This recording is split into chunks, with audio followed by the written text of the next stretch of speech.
नमस्कार, news point लेकर हाजिर हूं मैं राजीव।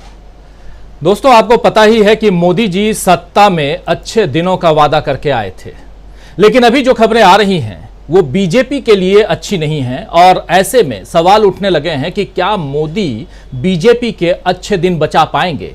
क्या खुद मोदी जी के अच्छे दिन जाने वाले हैं? दरअसल अब चुनावों का सिलसिला शुरू हो चुका है और उससे पहले तमाम एजेंसियां चुनावी सर्वे में जुटी हुई हैं। सोशल मीडिया पर भी रोजाना सर्वे हो रहे हैं और उसमें जो मुख्य रूप से जो बातें आ रही हैं कि राहुल जीतेंगे या मोदी जी जीतेंगे, पीएम कौन बनेगा, मोदी या राहुल, संसद में किसका भाषण अच्छा था, मोदी का या राहुल का। आपको याद होगा कि संसद में राहुल गांधी के भाषण पर सोशल मीडिया पर, उनके भाषण को सोशल मीडिया पर मोदी के भाषण से ज्यादा शेयर और लाइक किया गया। उसकी एक तस्वीर कांग्रेस पार्टी ने भी जारी की थी कि किन किन सोशल मीडिया के अलग अलग प्लेटफॉर्म पर मोदी जी से ज्यादा राहुल गांधी को देखा गया, सुना गया, शेयर किया गया। तो ये जो लाइक और शेयर का मामला है उसमें राहुल गांधी कहीं ना कहीं आगे निकलते हुए दिखाई दिए। और इन सब के बीच पिछले दिनों दो और सर्वे आए हैं जिससे बीजेपी की नींद उड़ गई है, या कह सकते हैं कि उसकी नींद उड़ चुकी होगी। पहला सर्वे है टाइम्स नाउ नवभारत का। टाइम्स नाउ नवभारत के सर्वे में एनडीए को 296 से यानी 296 से 336 सीटों के साथ बहुमत तो दिख रहा है, लेकिन इंडिया गठबंधन को भी 160 सीटों से 190 सीटें मिलती हुई बताई गई हैं, यानी 160 सीट्स टू 190 सीट्स इंडिया गठबंधन को और 296 टू 336 एनडीए गठबंधन को। खास बात यह है कि एनडीए और इंडिया के वोट शेयर में केवल 2% का अंतर है। एनडीए को 42.6% वोट मिल रहे हैं, यानी कि 42.6%, जबकि इंडिया को 42.2% वोट मिलते हुए बताया जा रहा है। और दूसरा सर्वे जो है वो एबीपी न्यूज का है। एबीपी के एक सर्वे में तो इंडिया को 65% लोगों ने सत्ता में आते हुए बताया है। 65% लोगों ने इंडिया को सत्ता में लौटते हुए आते हुए बताया है, जबकि केवल 35% लोग एनडीए के साथ दिख रहे हैं। दोनों सर्वे लोकसभा चुनाव के काफी पहले आए हैं और अगले 8 महीनों में इंडिया के पक्ष में ऐसे ही माहौल बनता रहा तो टाइम्स नाउ नवभारत के सर्वे में जो 2% वोटों का अंतर बताया जा रहा है उसे मिटाकर इंडिया को आगे निकलने में शायद देर नहीं लगेगी। और इस तरह के सर्वे पर बीजेपी की नजर भी होगी, इसलिए बीजेपी अभी से मंथन में जुट गई है। कल ही प्रधानमंत्री नरेंद्र मोदी, अमित शाह, जेपी नड्डा समेत 15 लोगों ने 5 राज्यों के चुनाव को लेकर बैठक की और आज एमपी और छत्तीसगढ़ की 60 सीटों के लिए बीजेपी ने अपने उम्मीदवार भी घोषित कर दिए हैं। बीजेपी के इतिहास में, जी हां, बीजेपी के इतिहास में शायद ही कभी चुनावों की घोषणा से पहले उम्मीदवारों की घोषणा की गई हो, और ये हम अभी देख रहे हैं, आज की घटना है। एमपी की 230 सीटें, वहां विधानसभा की 230 सीटें हैं एमपी में, मध्य प्रदेश में, और उसमें से 39 सीट्स, और छत्तीसगढ़ की 90 में से 21 सीटों के लिए बीजेपी ने उम्मीदवार घोषित कर दिए हैं। दरअसल बीजेपी के उम्मीदवारों की घोषणा उसकी तैयारियों से ज्यादा उसकी चिंता को जाहिर कर रही है। दरअसल बीजेपी की असली चिंता इंडिया को लेकर है। इंडिया के नेता रोज नए तरीके से बीजेपी को चुनौती दे रहे हैं। राहुल गांधी आज लद्दाख पहुंच गए। ये तस्वीर देखिए, लद्दाख में राहुल गांधी, जरा फुल स्क्रीन ले आइए। ये राहुल गांधी लद्दाख पहुंच गए हैं। अभी बात हो रही थी कि लद्दाख अगले महीने, आप जानते हैं कि लद्दाख में कारगिल हिल काउंसिल के चुनाव हैं और इसके साथ 2024 के लोकसभा चुनाव पर भी राहुल की नजर है। आप याद कीजिए कि भारत जोड़ो यात्रा के दौरान राहुल गांधी लेह या लद्दाख नहीं जा सके थे। उन्होंने लोकसभा में अविश्वास प्रस्ताव पर अपने भाषण के दौरान कहा था कि वो जल्द ही लद्दाख का दौरा करेंगे और वो अब लेह पहुंच गए हैं। सुनिए राहुल गांधी ने संसद में क्या कुछ कहा था। जब संसद में भाषण दे रहे थे राहुल गांधी और भारत जोड़ो यात्रा का जिक्र कर रहे थे कि मैं कन्याकुमारी से कश्मीर तक पैदल गया, तो वहां किसी ने बोला कि आप लद्दाख नहीं आए, तो राहुल गांधी ने क्या कुछ कहा था और आज उसका वो प्रमाण दे रहे हैं। आजकल राहुल गांधी प्रमाण देने में सबसे आगे निकल रहे हैं, क्योंकि यहां तो झूठ की राजनीति हो रही है। झूठ की राजनीति पर सच जो है तभी हावी हो सकता है जब आप प्रूफ दें। और इस देश की जनता को आज की तारीख में शायद इसी की जरूरत है, क्योंकि महंगाई बेरोजगारी से उसे कोई फर्क पड़ता नहीं है। तो राहुल गांधी जो हैं यहां सच का प्रमाण दे रहे हैं, खुद पहुंच गए लेह। लेकिन कहा क्या था राहुल गांधी ने, सुनिए जरा। मैं समुंदर के तट से कश्मीर की बर्फीली पहाड़ी तक चला, नहीं लद्दाख को मैंने नहीं छोड़ा। यात्रा अभी खत्म नहीं हुई है, यात्रा जारी है और जरूर लद्दाख आएंगे, घबराइए मत। बहुत सारे लोगों ने मुझसे पूछा यात्रा के दौरान, यात्रा के बाद कि राहुल तुम क्यों चल रहे हो, क्या तुम्हारा लक्ष्य क्या है, कन्याकुमारी से कश्मीर तक क्यों जा रहे हो। और जब वो मुझसे पूछते थे, शुरुआत में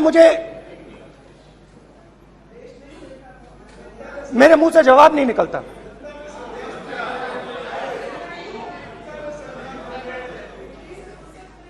शायद मुझे ही नहीं मालूम था कि मैंने ये यात्रा क्यों शुरू की। तो यहां लद्दाख से ही जो सांसद हैं वो बोल रहे थे राहुल गांधी से कि आप लद्दाख नहीं आए। राहुल गांधी ने जो जवाब दिया आपने सुन लिया कि मेरी यात्रा अभी खत्म नहीं हुई है और मैं लद्दाख आऊंगा। और आज राहुल गांधी लद्दाख में हैं, 2 दिनों की यात्रा में वो लद्दाख पहुंच गए हैं। वहीं अब दूसरी तरफ चलते हैं। एक तरफ राहुल गांधी, इंडिया गठबंधन, उसकी बात कर रहा हूं, साथ साथ ये भी हम यहां समझ रहे हैं कि जो सर्वे है, अभी 2 सर्वे आए हैं, उस सर्वे में इंडिया गठबंधन कैसे आगे बढ़ता हुआ दिखाई दे रहा है। एक सर्वे तो उसमें 65% के साथ लोग कह रहे हैं कि अगली दफा इंडिया गठबंधन की ही सरकार बनने वाली है। दूसरा सर्वे बहुत करीब है, 8 महीने का वक्त है। दूसरा सर्वे जो है वो NBT नवभारत टाइम्स का है, आप जानते हैं। तो वहीं दूसरी तरफ महाराष्ट्र के नेता और NCP के चीफ शरद पवार ने आज बीड में जनसभा की है। जी हां, बीड में जनसभा की है और इससे पहले उन्होंने कहा था कि वो बीजेपी के साथ कभी नहीं जाने वाले हैं, कि बीजेपी के साथ वो कभी नहीं जाएंगे। कल कांग्रेस नेता, इसलिए ये बात यहां रख रहा हूं क्योंकि अभी लगातार चल रहा है, खबरें चल रही थी कि शरद पवार जो हैं वो कभी भी बीजेपी के साथ जा सकते हैं और इंडिया गठबंधन में टूट जो है वो साफ दिखाई देगी। कल कांग्रेस नेता विजय वडेट्टीवार ने दावा किया है कि अजीत पवार को बीजेपी और पीएम मोदी इस शर्त पर लाए थे, जी हां, भतीजे अजीत पवार को बीजेपी और पीएम मोदी इस शर्त पर लाए थे कि अगर वो महाराष्ट्र के मुख्यमंत्री बनने के अपने सपने को पूरा करना चाहते हैं तो उन्हें अपने चाचा शरद पवार को एनडीए में शामिल कराना होगा। ये कांग्रेस के नेता वडेट्टीवार ने कल दावा किया था। वडेट्टीवार के अलावा कांग्रेस के एक अन्य वरिष्ठ नेता, नाम है पृथ्वीराज चौहान। आप बहुत अच्छी तरह से जानते हैं पृथ्वीराज चौहान कांग्रेस के वरिष्ठ नेता हैं, उनके बारे में भी बहुत सारी खबरें चलती रही हैं बीच बीच में। उन्होंने भी दावा किया कि शरद पवार को बीजेपी से ऑफर मिला है, ऑफर है कि शरद पवार को हम कृषि मंत्री बना देंगे। ये खबरें बता रही हैं कि बीजेपी को इंडिया के नेताओं से डर लग रहा है और ऐसे में राहुल गांधी की एक भविष्यवाणी भी यहां सही साबित होती हुई दिख रही है। दोस्तों, आपको याद होगा कि जून के महीने में जब राहुल गांधी अमेरिका के दौरे पर थे तो उन्होंने वहां एक भविष्यवाणी की थी। यह भविष्यवाणी 2024 के चुनावों को लेकर थी। राहुल गांधी ने कहा था कि 2024 के नतीजे चौंकाने वाले होंगे, विपक्ष एकजुट है और हम बीजेपी को सत्ता से बाहर कर देंगे। यह राहुल गांधी ने अमेरिका में यह बात कही थी। अभी 15 अगस्त को मोदी जी ने भी एक भविष्यवाणी की है। मोदी जी की भविष्यवाणी जो है वो लाल किले की प्राचीर से हुई है। मोदी जी ने लाल किले पर खड़े होकर कहा है कि वो अगले साल फिर आएंगे। अब देखिए, 2 भविष्यवाणियां आपके सामने है। एक भविष्यवाणी है राहुल गांधी की और एक भविष्यवाणी है मोदी जी की। दोनों भविष्यवाणियों में जो बुनियादी फर्क है उसको समझिए। राहुल गांधी जहां लोकतांत्रिक तरीके से बीजेपी को सत्ता से हटाने की बात कर रहे हैं, तो वहीं मोदी जी की भविष्यवाणी में देश के लोकतंत्र को ही चुनौती दी जा रही है। कह रहे हैं मैं आऊंगा। खैर, राहुल ने जब भविष्यवाणी की थी तो इंडिया का गठन नहीं हुआ था, लेकिन यह जून का महीना था। जुलाई में इंडिया का गठन हुआ है। इंडिया जो गठन है 26 दलों का नेता, यह संगठन जुलाई में हुआ है, 18 तारीख को, 18 जुलाई को। और जून के महीने में राहुल गांधी गए थे अमेरिका, वहां उन्होंने कहा था, लेकिन उन्हें पता था तब जून के महीने में कि विपक्ष एकजुट होकर रहेगा। वहीं मोदी जी ने जब भविष्यवाणी की थी तो इंडिया मजबूती के साथ बीजेपी को चुनौती दे रहा है। अब सर्वे भी यही बता रहे हैं और हवा का रुख भी उसी दिशा में है। देखिए, बहुत सारी चीजें जो हैं इंडिया के साथ साथ दिखाई दे रही हैं। सर्वे इंडिया के साथ साथ नजर आ रहा है, मौसम बदल रहा है, राहुल गांधी की भविष्यवाणी उस दिशा में जाती हुई दिखाई दे रही है। साथ साथ प्रधानमंत्री नरेंद्र मोदी चौका या छक्का मारने की कोशिश में है तीसरे टर्म के लिए। तो बहुत सारी बातें हैं और इन बातों के साथ साथ दोस्तों हम ये आज न्यूज पॉइंट में समझने की कोशिश करेंगे कि क्या सर्वे ने उड़ा दी है बीजेपी की नींद? क्या राहुल के प्लान से फेल होंगे बीजेपी के मंसूबे? राहुल का प्लान क्या है ये हम लगातार समझ रहे हैं, सर्वे को भी समझ रहे हैं और इंडिया गठबंधन के अंदर क्या कुछ चल रहा है उसको भी समझ रहे हैं। आइए चर्चा की शुरुआत करते हैं। हमारे साथ कुछ वरिष्ठ साथी जुड़े हुए हैं, उन सबसे आपका परिचय करवाता हूं। इस वक्त देखिए हमारे साथ 7 वरिष्ठ साथी जुड़े हुए हैं। हमारे साथ प्रोफेसर अखिल स्वामी जी हैं, हमारे साथ डॉक्टर प्रकाश हिंदुस्तानी जी हैं, हमारे साथ वरिष्ठ retired IPS officer Vijay Shankar Singh ji हैं, हमारे साथ देशबंधु की एडिटर सर्वमित्रा सुरजन जी हैं, हमारे साथी वरिष्ठ पत्रकार प्रशांत टंडन जी जुड़े हुए हैं, देशबंधु के पॉलिटिकल एडिटर डॉक्टर दीपक पाचपोर जी हमारे साथ हैं और हमारे ऑनलाइन एडिटर अमलेंदु उपाध्याय जी हैं। आप सबका स्वागत करता हूं इस कार्यक्रम में। स्वागत इस्तकबाल आप तमाम दोस्त साथी शुभचिंतक आप सबका जो अब तक जुड़ चुके हैं, जुड़ने वाले हैं इस खास कार्यक्रम में। और सबसे बड़ी बात, जो सर्वे आ रहे हैं वो सर्वे क्या कुछ कह रहे हैं? क्या इन सर्वेज के कारण इन सब ने मोदी जी की बीजेपी की नींद उड़ा दी है? बीजेपी के इतिहास में शायद पहली दफा है कि अभी चुनाव की घोषणा नहीं हुई, अगले महीने के अंत तक यानी कि सितंबर के अंत तक हो सकता है कि मध्य प्रदेश, राजस्थान और छत्तीसगढ़ इन तमाम 5 राज्यों में चुनाव की घोषणा हो, लेकिन उससे महीना 1.5 महीना पहले अपने कैंडिडेट्स की सूचना आप दे देते हैं, घोषणा कर देते हैं। तो कहीं ना कहीं डर तो सता रहा है। यह क्या डर है? जरा स्वामी जी आपके पास ही आना चाहता हूं और यहां से यह भी समझना चाहता हूं कि जो सर्वे हैं वो क्या कुछ कहते हैं, कहां देख रहे हैं। जो बातें हम करते हैं, कई लोग बोलते हैं कि आप बैठ करके सिर्फ और सिर्फ मोदी जी की बुराई करते हैं, लेकिन क्या करें, बुराई नहीं है, जो सच्चाई है वही दिखा रहा हूं दोस्तों। उसको चश्मा बदल करके देखिए जरा, तो आपको सच्चाई दिखेगी कि देश की राजनीति किस दिशा में जा रही है और कितना परेशान है आज की तारीख में बीजेपी। चलिए बढ़ते हैं आगे और सीधा स्वामी जी आपके पास। देखिए राजीव जी, हम लोग मोदी जी की बुराई नहीं करते हैं, हम लोग विश्लेषण करते हैं और विश्लेषण करते हैं केवल। देखिए, सबसे पहले एज ए मैनेजमेंट स्टूडेंट हम लोग ये देखते हैं कि जो सोर्स ऑफ इंफॉर्मेशन है वो कौन है। जिन 2 सर्वे की एजेंसीज की आपने नाम लिए उनको आप डिस्काउंट कर लीजिए, चाहे वो टाइम्स नाउ हो चाहे वो ABP हो। खैर, आप ट्विटर के अंदर जितने भी सर्वे हो रहे हैं, जो इंडिपेंडेंट सर्वे हो रहे हैं, आप भी देख रहे होंगे, मैं भी देख रहा हूं, उसमें 85 से 87% लोगों का यह कहना है कि इंडिया जीत रही है और राहुल गांधी जीत रहे हैं।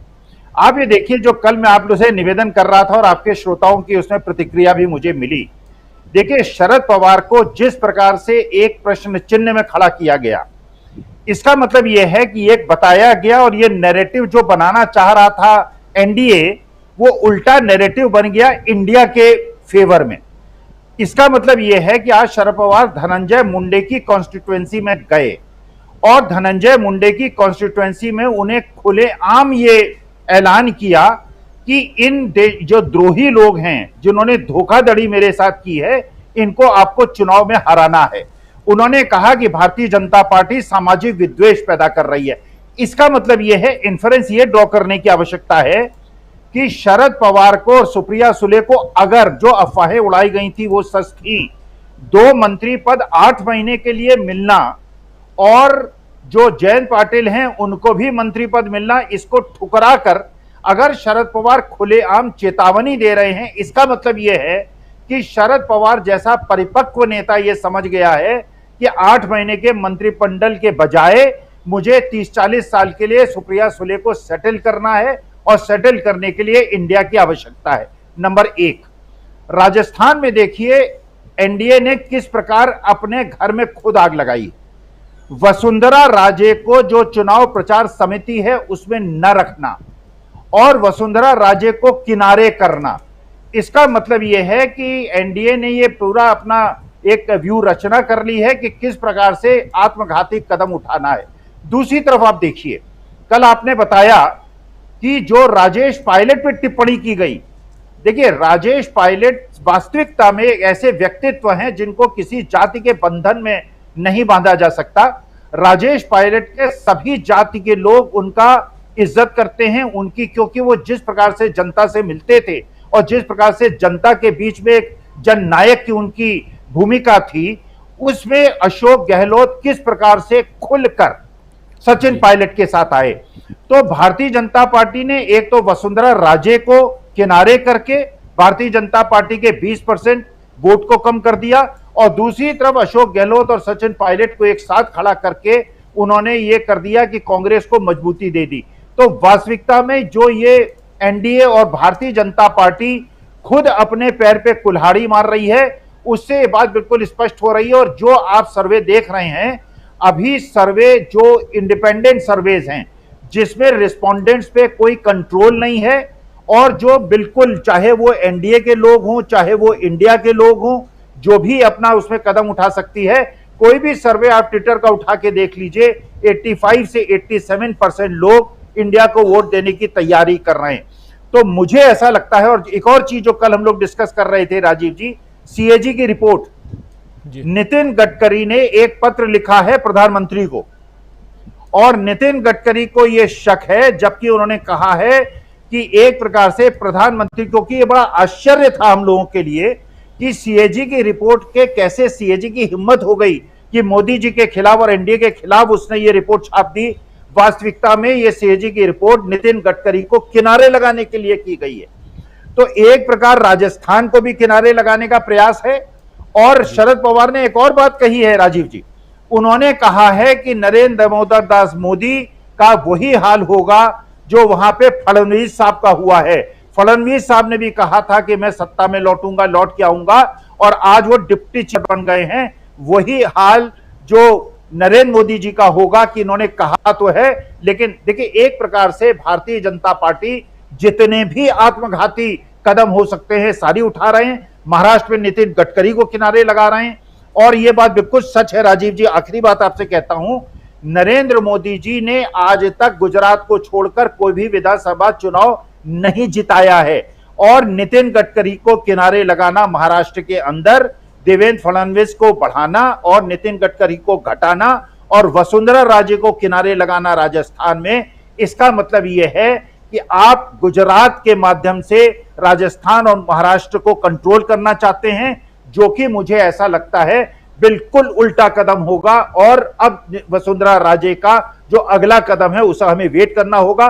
नितिन गडकरी ने जो अपना एक पत्र लिखकर मोदी जी को यह जता दिया है कि आप जो कर रहे हैं, तो इसका मतलब यह है भारतीय जनता पार्टी में अंदर से बहुत तगड़ा विद्रोह है और भारतीय जनता पार्टी जो मैं भविष्यवाणी करता आया हूं बहुत भयंकर टूट होने वाली। जी हाँ, ये बात आप कहते आए हैं कि भारतीय जनता पार्टी में भयंकर टूट होगी और ये बात पिछले दिनों अशोक गहलोत भी कह रहे थे, राजस्थान के मुख्यमंत्री। लेकिन बात यहाँ दूसरी ये है कि क्या नितिन गडकरी को या वसुंधरा राजे सिंधिया को किनारे लगाकर मोदी जी महाराष्ट्र को या इधर राजस्थान को साध पाएंगे, जीत पाएंगे, एक बड़ा सवाल है। और नितिन गडकरी को किनारे लगाकर क्या वो आरएसएस के साथ अपनी जो दोस्ती यारी चुनावी जो रणनीतियां हैं उस राह पे उसके साथ चल पाएंगे? तो बहुत कुछ है नितिन गडकरी को लेकर, उस पर चर्चा हम आने वाले समय में ज़रूर करेंगे। और जो कैग की रिपोर्ट है, उस कैग की रिपोर्ट में क्या सचमुच नितिन गडकरी पर निशाना साधा गया है या मोदी सरकार पर निशाना साधा गया है? जितनी बारीकी से हम और आप समझ रहे हैं स्वामी जी, उतनी बारीकी से देश की जनता भी समझती है क्या? कैग की रिपोर्ट आई थी 2012-13 में और कह दिया गया था 2G कोलगेट घोटाला, 2G घोटाला, कई घोटाले सामने ला करके और मनमोहन सिंह की सरकार चली गई थी। अब फिर से 2023 में घोटालों की लिस्ट आ गई है। 7 घोटाले हम कल सामने रख रहे थे जिसका जिक्र आप कर रहे हैं, लेकिन आज हम चर्चा कर रहे हैं सर्वे की। और सर्वे के साथ साथ राहुल गांधी इंडिया की जो प्लानिंग है उसकी, उधर बीड में जो शरद पवार ने भाषण दिया है उसकी भी, ये तमाम बातें रख रहे हैं। सर्वमित्रा सुरजन जी, आपके पास आना चाहता हूं, आपसे समझना चाहता हूं कि उधर राहुल गांधी पहुंच गए, जो कह रहे थे, उनसे लद्दाख के सांसद ने बोला कि आप लद्दाख नहीं आए। राहुल गांधी आज लद्दाख पहुंच गए। सुनने में आ रहा है कि वहां बाइक से घूमेंगे, और उन्होंने एक इंटरव्यू में कहा भी था कि मैं बाइक से जाना चाहता हूं। शायद पिछले दिनों जो बाइक पे के उसमें वर्कशॉप में गए थे, तो यही सब जानने समझने के लिए गए होंगे। अभी ओखला गए थे, उससे पहले वो उधर भी गए थे, दिल्ली के दूसरे एरिया में भी। तो बाइक से वो घूमने जाना चाहते हैं और घूमेंगे, 2 दिन रहेंगे। तो राहुल गांधी की एक अलग प्लानिंग है। और दूसरी तरफ जो सर्वे आ रहे हैं, वो सर्वे भी कहीं ना कहीं चिंता जतला रहे हैं। तीसरी चीज जो सबसे बड़ी बात है कि मध्य प्रदेश और छत्तीसगढ़ के चुनाव को लेकर के ऑलरेडी बीजेपी ने अपनी पहली लिस्ट जारी कर दी है। इन तीनों चीजों को अगर जोड़ के क्लब करके देखा जाए तो कहां आप देखती हैं बीजेपी को, कहां देखती, यानी कि एनडीए को या बीजेपी कह लें, और इंडिया को? जी राजीव जी, आपने बात जो कही शुरू में कि राहुल गांधी के बाइक से लद्दाख जाने की, तो राहुल गांधी के जो इस तरह के एडवेंचर्स हैं, देश उनको बहुत समय से देख रहा है। जब वो राजनीति में नए नए आए थे तब भी उनकी वो पैराशूट पे में उड़ना या बहुत उनका वो देखा था। फिर तमिलनाडु में जिस तरह से वो समुद्र में कूद गए थे मछुआरों के साथ, या कि वो जिस तरह से अभी हमने देखा पैदल चलने का, तो जो कारनामा उन्होंने किया है वो अलग ही है। इसके अलावा भी राहुल गांधी जो है वो कभी वो मार्शल आर्ट करते दिखते हैं, तो कोई आश्चर्य नहीं अगर वो लद्दाख की सड़कों पर, वहां की वादियों में वो बाइक पर नजर आए और लोगों को उनकी ये अदा फिर लुभाएगी, ये बिल्कुल तय बात है। दूसरा सवाल जो है मध्य प्रदेश और छत्तीसगढ़ में बीजेपी की चिंता का, तो वो जो बीजेपी ने अपनी कमजोरी जो है वो आज पूरी तरह से जाहिर कर दी है। जिस तरह से चुनाव की घोषणा के पहले ही बीजेपी ने 60 उम्मीदवार दोनों राज्यों में मिलाकर उनकी घोषणा कर दी है, उससे समझ में आता है कि बीजेपी को इस बार अपनी जमीन पूरी तरह से अपने पैरों के नीचे से खिसकती हुई दिख रही है। पिछले चुनाव में तो मध्य प्रदेश में तो सिंधिया को अपने खेमे में लाकर ऑपरेशन लोटस चलाकर बीजेपी ने सत्ता हथियार ली थी, लेकिन इस बार किसको लाएगी? अब तो बीजेपी में टूट दिख रही है और कांग्रेस जो है मजबूत दिख रही है। दिग्विजय सिंह, कमलनाथ, ये तमाम लोग जो है अब एक साथ मिलकर पूरी मजबूती दे रहे हैं कांग्रेस को। तो मध्य प्रदेश में जो है कांग्रेस बहुत मजबूती से इस बार फाइट बैक कर रही है, और जिस तरह से शिवराज सिंह चौहान जो है अपनी सरकार के आगे बहुत ही लाचारी उनकी बार बार नजर आ रही है। कभी आदिवासी उत्पीड़न दिख रहा है वहां, कभी अभी 2 दिन से जो एक वीडियो बहुत चल रहा है कि वो महिला को जिस तरह से बाल पकड़कर खींचा जा रहा, तो वो सवाल उठ रहे हैं कि जब आप बच्चों के मामा बनते हैं या वो लाडली बहना योजना चलाते हैं और यहाँ पर जिस तरह से महिलाओं के साथ दुर्व्यवहार हो रहा है, तो आदिवासी हो, दलित हो, ये जो कभी दलित को मूंछ रखने पर पीटना, कभी घोड़ी चढ़ने पर पीटना, या अभी 15 अगस्त पर एक सरपंच को केवल इसलिए झंडा नहीं फहराने दिया क्योंकि वो दलित था और उसको अपमानित किया गया। तो ये तमाम चीजें जो हैं चुनाव के पहले शिवराज सरकार पर या कहूं बीजेपी पर बहुत भारी पड़ने वाली हैं, और बीजेपी को भी इस बात का एहसास हो चुका है। नफरत जो उसने बोई थी वो एक तरह से भस्मासुर की तरह उसे साबित हो रही, क्योंकि वो रोक नहीं पा रही है। पहले तो खूब उत्पीड़न हो गया और इन सब चीजों को हिंदुत्व के नाम पर बहुत बढ़ावा दिया गया, लेकिन अब यही हिंदुत्व जो है वो बीजेपी को खा रहा है, उस पर दुगनी चोट कर रहा है। और जो घोटाले हैं, भ्रष्टाचार जो है वो तो अपनी जगह है, व्यापम हो गया, या महाकाल लोग जो वहां पर जो मूर्तियां गिरी, ये तमाम बातें जो है वो बीजेपी के अगेंस्ट जा रही हैं। सिंधिया के कारण बीजेपी खेमे में नाराजगी दिख ही रही है, और बहुत से बीजेपी के नेता जो ऑपरेशन लोटस के वक्त बीजेपी में चले गए थे, वैसे नेता भी वापस कांग्रेस में आ चुके हैं। और यही चीज जो है कर्नाटक में भी हो रही है।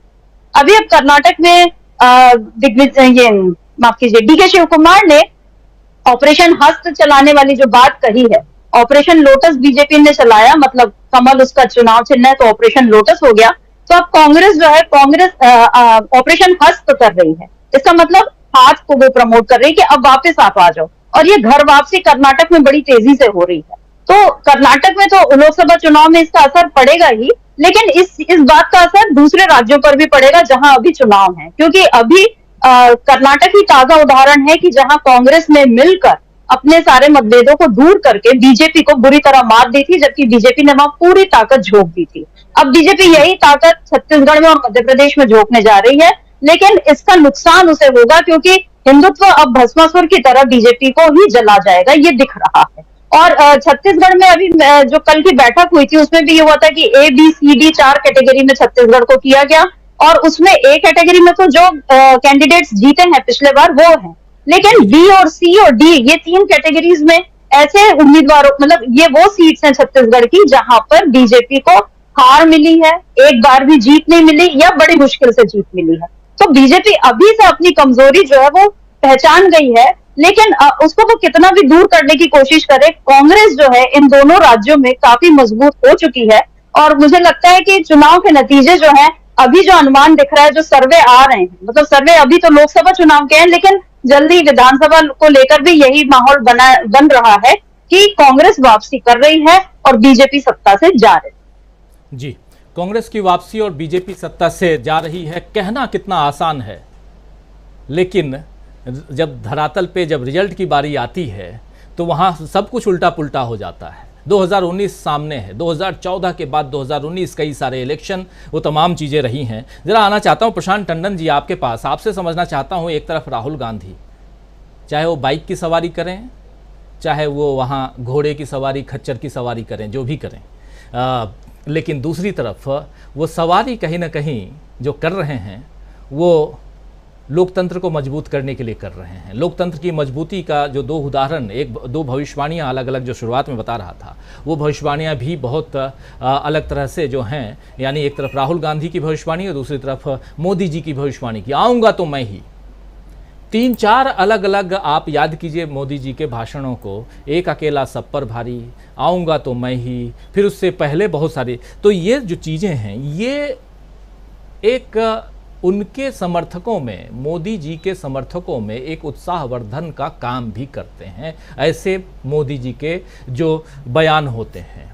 और दूसरी तरफ सत्ता पक्ष भी है, तीसरी तरफ हम लगातार देख रहे हैं कि अभी अशोका यूनिवर्सिटी के जो प्रोफेसर हैं उनका जो रिसर्च पेपर आया, उसमें भी बताया गया कि कैसे 2019 के चुनाव को बीजेपी ने, सत्ता पक्ष ने अपने खेमे में करने, अपने पाले में करने के लिए क्या क्या नहीं किया, चाहे वो वोटर लिस्ट हो, चाहे वोटिंग का पैटर्न हो, चाहे काउंटिंग का पैटर्न हो, हर जगह मैनिपुलेशन। और इन सब चीज़ों को अगर देखते हैं, क्योंकि बहुत सारे साथी कमेंट बॉक्स में भी लिखते हैं आएगा तो मोदी ही, तो फिर ये जो आएगा तो मोदी ही वाली बात है प्रशांत जी, वो यहाँ कहीं ना कहीं वो थोड़ा कमल के खिलने वाली जो बात ये करते हैं वो खिलता हुआ दिखाई देने लगता है। इस भ्रम को कैसे दूर किया जाए, आप सब विश्लेषक हैं और इसलिए ये बात यहां लेके आ रहा हूं कि नहीं, ऐसा नहीं है, जा भी सकते हैं मोदी जी, ये क्यों नहीं हो सकता प्रशांत जी? बिल्कुल बिल्कुल राजीव जी, अगर आप भारत की राजनीति को पिछले 30 साल में, 40 साल में देखें, चुनाव दर चुनाव, तो आपको इसके संकेत मिलेंगे कि जब कोई जाने वाला होता है तो क्या क्या होता है। तो वैसे ही संकेत अब मोदी जी खुद दे रहे हैं, एक बात। दूसरी बात देखिए, चाहे कोई संगठन हो, कोई प्रोडक्ट हो, कोई पॉलिटिकल पार्टी हो, सरकार हो, उसकी परीक्षा क्राइसिस मैनेजमेंट में होती है। प्रोफेसर साहब बैठे, प्रोफेसर स्वामी को जानते हैं अच्छी तरीके से कि क्राइसिस मैनेजमेंट से निकलना अगर किसी को आता है वो सरवाइव करता है। अब आप राहुल गांधी को देखिए कि किस किस क्राइसिस मैनेजमेंट से, किस किस क्राइसिस से निकले वो। मेंबरशिप गई, ईडी ने संबंध दिए, मकान छीन लिया, तो इतनी लंबी क्राइसिस, उनको कॉर्पोरेट पैसा लगाकर बदनाम करने का काम हुआ। तो इस क्राइसिस से होकर राहुल गांधी ने क्राइसिस को मैनेज किया, जिसका फल उनको अब मिल रहा है। अब आप जरा मोदी जी की क्राइसिस देखिए, उनका क्राइसिस मैनेजमेंट क्या है। बीबीसी ने डॉक्यूमेंट्री बनाई, तो बीबीसी क्या इनकम टैक्स भेज दो। तो वो डॉक्यूमेंट्री जरा कम लोगों ने देखी तो इनकम टैक्स गया, बैन हो गई डॉक्यूमेंट्री, तो बहुत से लोगों ने देखी। पूरी दुनिया को मालूम पड़ गया कि मोदी जी के शासनकाल में प्रेस फ्रीडम का मतलब क्या है। अडानी का कुछ मामला है तो उस तरीके से करो। सुप्रीम कोर्ट अगर इलेक्शन कमीशन के अपॉइंटमेंट पर सवाल खड़े करे, कानून बदल दो, सुप्रीम कोर्ट के चीफ जस्टिस को ही निकाल दो पैनल में से। ये जो तरीका है क्राइसिस मैनेजमेंट का मोदी जी का, वो तरीका सत्ता में वापस आने का तरीका नहीं है। और मोदी जी एक बहुत आइडियल सिचुएशन में बहुत बढ़िया परफॉर्म कर सकते हैं। मीडिया अपना हो, सोशल मीडिया की ट्रोलिंग भी बढ़िया हो और सब लोग तारीफ कर रहे हो, 4-6 लोग बोलने वाले हो, ढोल मजीरे बज रहे हो, तब वो परफॉर्म करते हैं। क्राइसिस में मोदी जी घबरा जाते हैं। अब आप पिछली 2 स्पीचेस को देखिए, लोकसभा की और 15 अगस्त की स्पीच को लाल किले के सामने। वो दोनों स्पीच में आपको लग रहा है कि मोदी जी की गाड़ी एकदम पटरी से उतरी हुई है। देश के सामने समस्याएं अभी हैं। 2047 तक कौन जिएगा और कौन रुकेगा देखने के लिए कि क्या मिल रहा है। और 1000 साल की बात भी कर डाली उन्होंने, बेमतलब, बेसिरपैर की बात है ना। 1000 साल की बात कर रहे हो आप। 1000 साल तो मतलब सभ्यताएं जन्म लेती हैं और खत्म हो जाती हैं। ये पता नहीं किस युग की बात कर रहे हैं। तो मेरा कहने का मतलब ये कि क्राइसिस मैनेजमेंट मोदी जी को नहीं आता है। वो एक आइडियल सिचुएशन में काम कर सकते हैं। कांग्रेस ने या विपक्षी दलों ने बहुत एडवर्स सिचुएशन में सरवाइव किया है। ED, CBI, income tax, hostile media, troll army, इन सब के बावजूद, और आखिरी कि कॉर्पोरेट मनी जो आती है, आप देखिए 75% 80% बीजेपी के पास आ रही है, जो कॉर्पोरेट इलेक्टोरल बॉन्ड्स के पैसा है। तो पैसा भी नहीं उनके पास, पैसा भी सारा आप उठा रहे हैं। तो क्राइसिस मैनेजमेंट उनको नहीं आता। दूसरा आप देखिए कि और चीज़ें क्या हो रही है। अचानक सीएजी का आपने बताया था कि सीएजी ने घोटालों की लिस्ट जारी कर दी। सड़क निर्माण से लेकर आयुष्मान भारत और पेंशन फंड, कहाँ घोटाले उसको नहीं मिल रहे। मध्य प्रदेश से घोटालों का मामला आ गया जिसमें 41 FIR कर दी एक ट्वीट में प्रियंका गांधी के खिलाफ। बहुत सारे ऐसे मामले आ रहे हैं। Manipur completely mismanagement.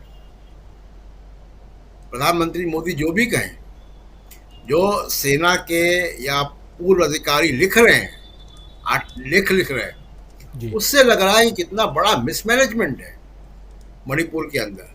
तो आप कानून व्यवस्था भी नहीं संभाल पा रहे हैं। विदेश नीति चाइना के बारे में हमने देख लिया। तो कुल मिला के राजीव जी, महंगाई, अनएम्प्लॉयमेंट, ये सब तो है ही, लेकिन जो नैरेटिव सेट करने की बात है उसमें लड़खड़ा रहे। जैसे इंडिया नाम आया, अब इंडिया नाम को ये रिस्पॉन्ड नहीं कर पाए। कभी ईस्ट इंडिया कंपनी, कभी इंडियन मुजाहिदीन, कभी I.N. वगैरह वगैरह। ये जो पूरे संकेत हैं वो ऐसा दिखाई दे रहा है कि इनके पास अब जो है वो क्राइसिस का सलूशन नहीं है। क्राइसिस है, सर्वे आपने बता दिए, तमाम सारे सीएजी का और ये सब चल रहा है। राहुल गांधी की स्वीकार्यता बढ़ गई है सब जगह, लेकिन उस क्राइसिस से निपटने का इनके पास अभी सलूशन मुझे दिखाई नहीं दे रहा है। क्राइसिस का सलूशन नहीं होगा तो चुनाव में परफॉर्म भी नहीं कर पाएंगे। जी, सबसे बड़ी बात है, क्राइसिस का अगर सॉल्यूशन नहीं तो परफॉर्मेंस नहीं, परफॉर्म नहीं कर पाएंगे। मोदी जी को कहा जाता है, प्रधानमंत्री नरेंद्र मोदी को, कि हर ढंग से वो परफॉर्म कर लेते हैं। 2012-13 के बाद से जितने भी सर्वे आए, सर्वे एजेंसियों के लिए भी प्रशांत जी बहुत आसान होता है, जितवा दो बीजेपी को, आपको कुछ करने की जरूरत नहीं है। और इंडिया गठबंधन कोई छोटा मोटा गठबंधन नहीं है। यहाँ पे मोदी जी अकेले हैं। अब यहाँ बिल्कुल, अब यहाँ काम करने की जरूरत है। जब इंडिया गठबंधन बड़ी तगड़ी चुनौती देता हुआ दिखाई दे रहा है। धरातल पे अगर आप निकलेंगे और जब ये पूरे आंकड़ों को अगर अलग अलग राज्यों में अलग अलग जो पार्टियां हैं जो लीड कर रही हैं, चाहे आप वेस्ट बंगाल जाइए तो क्या आप वहाँ टीएमसी को इग्नोर कर सकते हैं? बिल्कुल नहीं। आप बिहार जाइए तो क्या आप वहाँ पे आरजेडी को, जेडीयू को इग्नोर कर सकते हैं? आप सवाल रहेगा, बिल्कुल नहीं कर सकते। आप दिल्ली में ही क्या आम आदमी पार्टी को या पंजाब में आज की तारीख में इग्नोर कर सकते हैं? बिल्कुल नहीं कर सकते। क्या आप उत्तर प्रदेश में समाजवादी पार्टी को आज की तारीख में या मायावती की पार्टी बीएसपी को इग्नोर कर सकते हैं? नहीं कर सकते। तो ये तमाम पार्टियां अगर एकजुट होकर के लड़ेंगी तो फिर क्या यही चिंता है? सबसे बड़ी चिंता क्या यही है? डॉक्टर प्रकाश हिंदुस्तानी जी, आप जुड़े हुए हैं मध्य प्रदेश से, इंदौर से, और मध्य प्रदेश की बात अभी सर्वमित्रा सुरजन जी कर भी रही थी, और आज 39 सीट्स पहली बार। आपको याद है क्या कि पिछली दफा कब बीजेपी चुनाव से पहले अपने कैंडिडेट्स की घोषणा कर दी हो, चाहे छत्तीसगढ़ में या मध्य प्रदेश में? मुझे पिछले 20 साल का तो याद नहीं आ रहा है।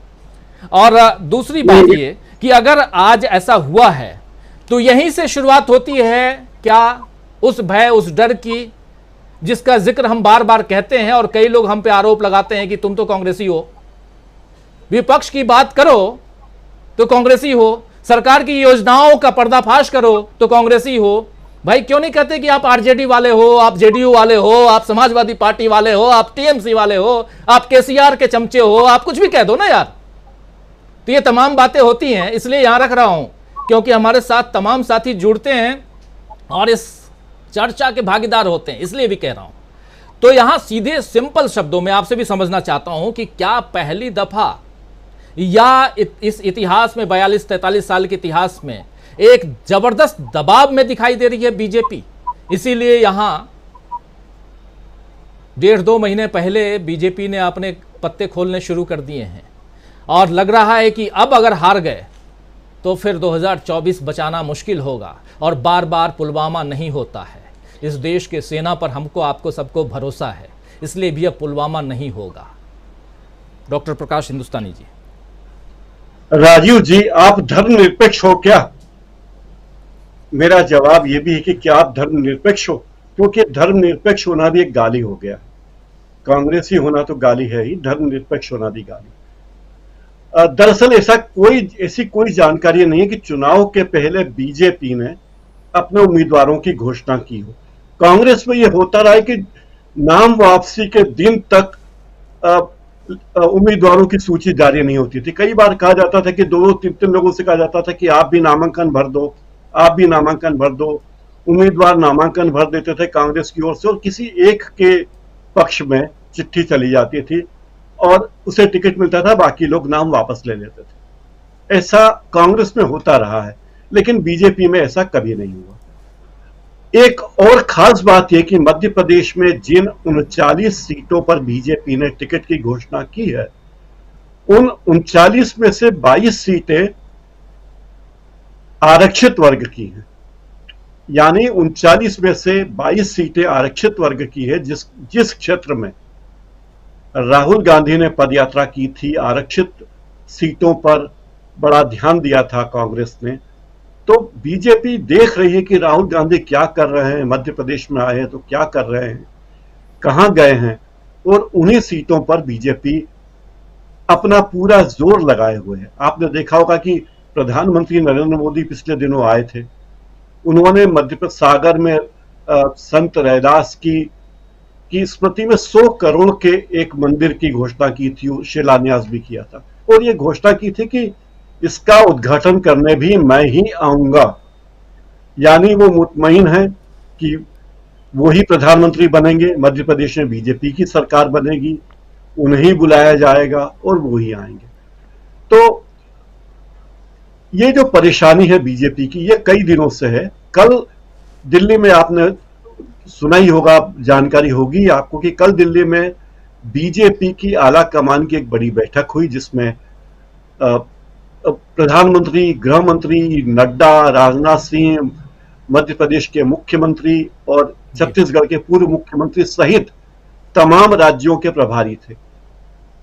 चर्चा ये हुई कि आगामी 5 राज्यों में जो विधानसभा चुनाव होने वाले हैं, आगामी चुनाव जो हैं, उनमें पूरी पूरी ताकत झोंक दी जाए, किसी भी तरीके से नाक न कटने पाए, क्योंकि हमें अब लखनऊ से होकर दिल्ली नहीं जाना है, हमें भोपाल और रायपुर से होकर दिल्ली जाना है। और दुष्प्रचार की शुरुआत ये भी हुई, आईटी सेल ने राजेश पायलट पे भी इल्जाम लगा दिया।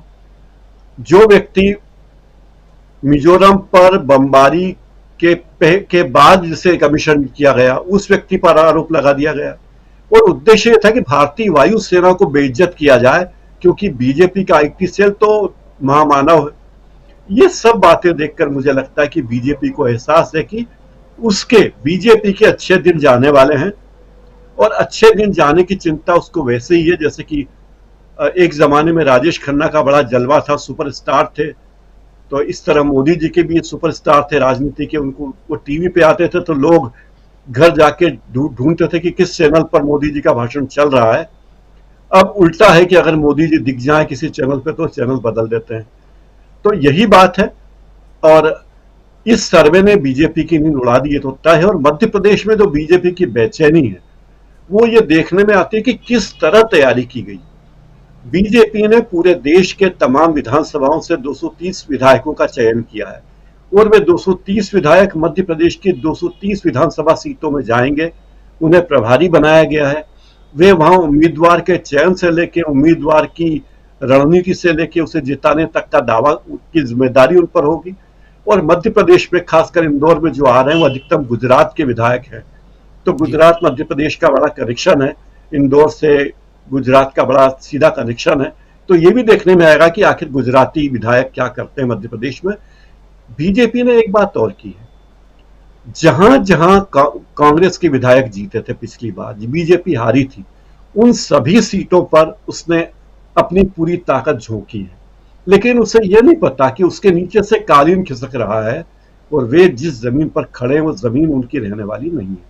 राजीव जी, आप जो आखिरी लाइन कह रहे हैं, ये चूंकि आप वहां हैं, धरातल पे हैं, और वो एरिया जिस एरिया से राहुल गांधी की भारत जोड़ो यात्रा गुजरी थी उसी एरिया में आप बिलोंग करते हैं और इसलिए भी वहां रहते हैं, इसलिए भी आप जो बात कहेंगे कि कालीन जो है वो ऑलरेडी खिसक चुका है, तो वो वहां से कैसे बीजेपी, जब ज़मीन आपकी खिसक रही हो तो फिर बहुत तकलीफ होती है।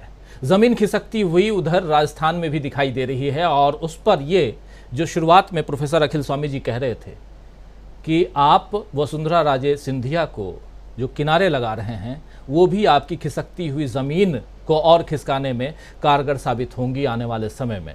खैर, तो इसीलिए इसी दम पर जो हम विश्लेषण कर रहे हैं वो विश्लेषण यही कि कहीं ना कहीं यहाँ एनडीए या बीजेपी जो भी कह लीजिए, क्योंकि एनडीए में एक लीड करती हुई बीजेपी है, इंडिया में कोई लीडर नहीं है।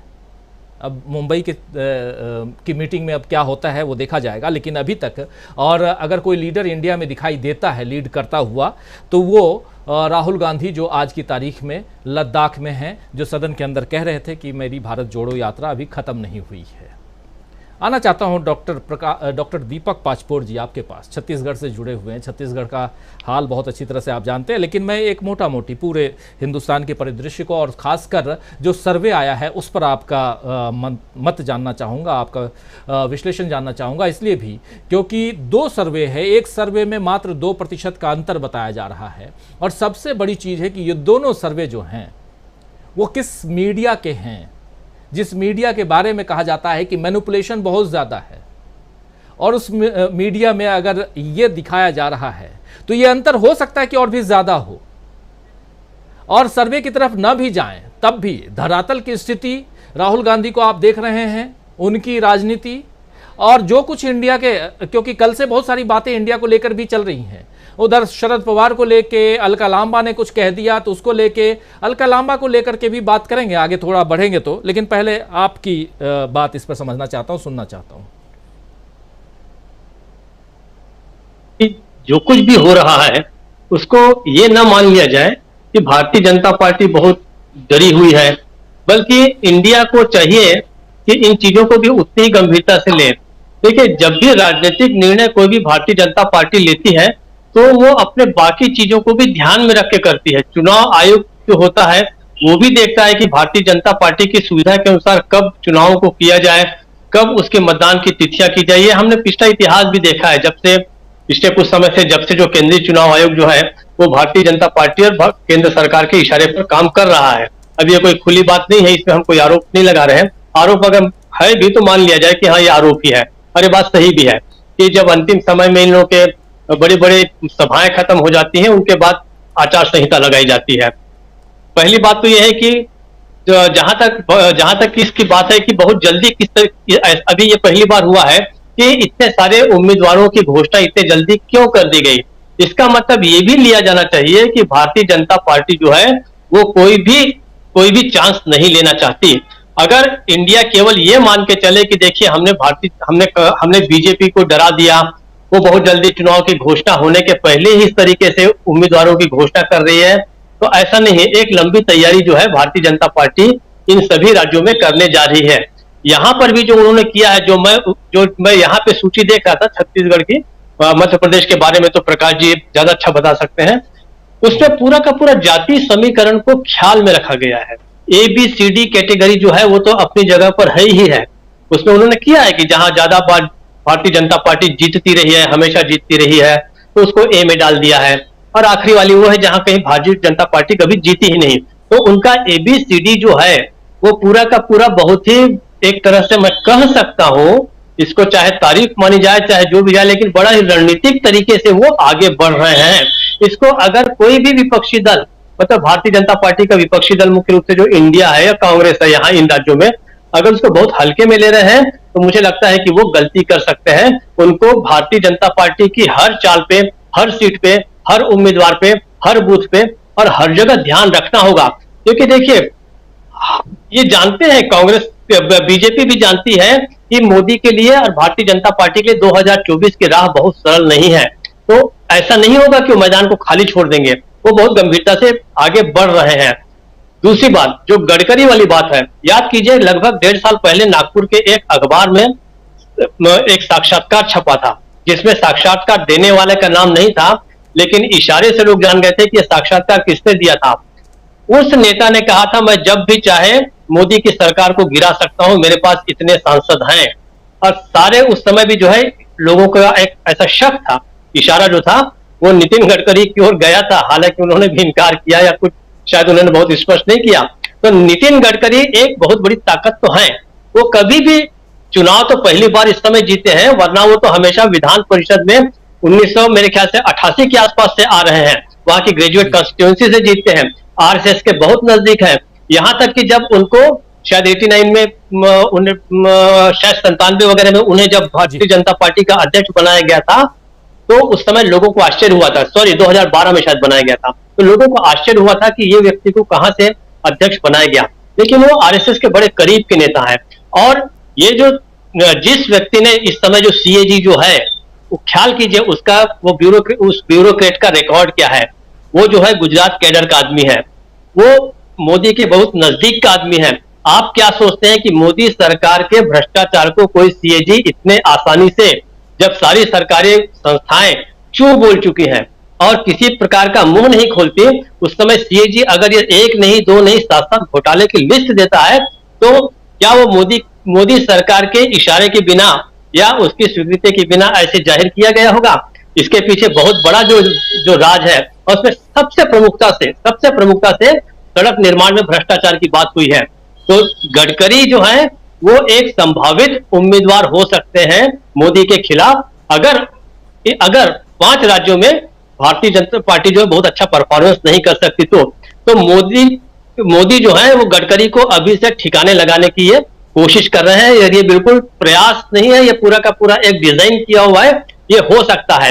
वरना मोदी सरकार के खिलाफ कोई भी भ्रष्टाचार का आरोप लाना कम से कम अभी जब तक वो है 2024 तक नहीं लाया जा सकता। अगर लाया गया है तो ये कोई गणित का हिसाब किताब नहीं, कोई अकाउंट्स का हिसाब किताब नहीं, ये बिल्कुल पॉलिटिकल मामला है, ये उसको उसी तरीके से देखा जाना चाहिए। तो ये कुल जमा जो है कि इसको विपक्षी दल जो है बहुत सीरियसली ले, ऐसा ना मान के चले कि देखिए घबरा कर उन्होंने बहुत जल्दी इस तरीका का किया। चुनावों भारतीय जनता पार्टी और कुछ करे या ना करे, मोदी जी कुछ और करे या ना करे, लेकिन चुनाव को बहुत गंभीरता से लेते हैं और बहुत गहराई से लेते हैं। तो ये इशारा कांग्रेस के लिए है और बाकी उनका इंडिया के लिए भी है। राजीव जी। चुनाव ही तो लड़ते हैं मोदी जी, उनके पास समय कहाँ है चुनाव के अलावा। देखिए चुनाव सिर्फ चुनाव, तो मोदी जी चुनाव लड़ते हैं और जो आप कह रहे हैं बिल्कुल सही कह रहे हैं। लेकिन एक गंभीर बात आप यहाँ रख रहे थे कि मोदी जी अंदरूनी लड़ाई लड़ रहे हैं। अंदरूनी लड़ाई में उनके सामने जो एक इंसान है, एक नेता है, उसका नाम नितिन गडकरी है। और अगर ये जो कैग की रिपोर्ट है, सीएजी की रिपोर्ट है, वो रिपोर्ट अगर सामने आई है तो वो रिपोर्ट किस आधार पर सामने आई है, कितनी हिम्मत के साथ सामने आई है, और क्या अब किसी और दिशा में मोदी सरकार में भी कुछ लोग काम करने वाले लोग जा रहे हैं, ये सब बात बीच बीच में कई बार हमारे साथी प्रशांत टंडन जी बताते रहते हैं। उनके पास दोबारा आऊँगा तो ज़रा उनसे समझूंगा। लेकिन अभी आना चाहता हूँ सिंह साहब आपके पास, विजय शंकर सिंह जी आपके पास। क्या आपको लगता है कि एक अलग लड़ाई मोदी जी अंदरूनी लड़ाई भी लड़ रहे हैं, लेकिन इस लड़ाई में जब देखिए आप अपने घर में भी लड़ रहे हों और बाहर से भी आपके ऊपर आक्रमण हो रहा हो तो इंसान कमज़ोर हो जाता है। क्या यहाँ कमज़ोर होते हुए दिखाई दे रहे हैं मोदी जी? क्या राहुल गांधी जो लड़ाई बाहर से, या राहुल गांधी का जो आक्रमण बाहर से है, कुछ भी नहीं कहते हैं, लेकिन फिर भी आज की तारीख में 2 दिन के लिए अगर राहुल गांधी लद्दाख पहुंचते हैं और सदन के अंदर कह रहे हैं कि हाँ आऊंगा, यात्रा खत्म नहीं हुई है और अभी 10 दिन नहीं बीता कि राहुल गांधी पहुंच गए, तो ये जो बाहर का आक्रमण है उस आक्रमण से और अंदर जो आक्रमण चल रहा है, जिसकी बात बार बार प्रोफेसर अखिल स्वामी करते हैं कि टूट होगी तो भयंकर टूट होगी, तो ये जो राजनीति चल रही है, इस राजनीति को जरा आपके जरिए समझना चाहता हूं।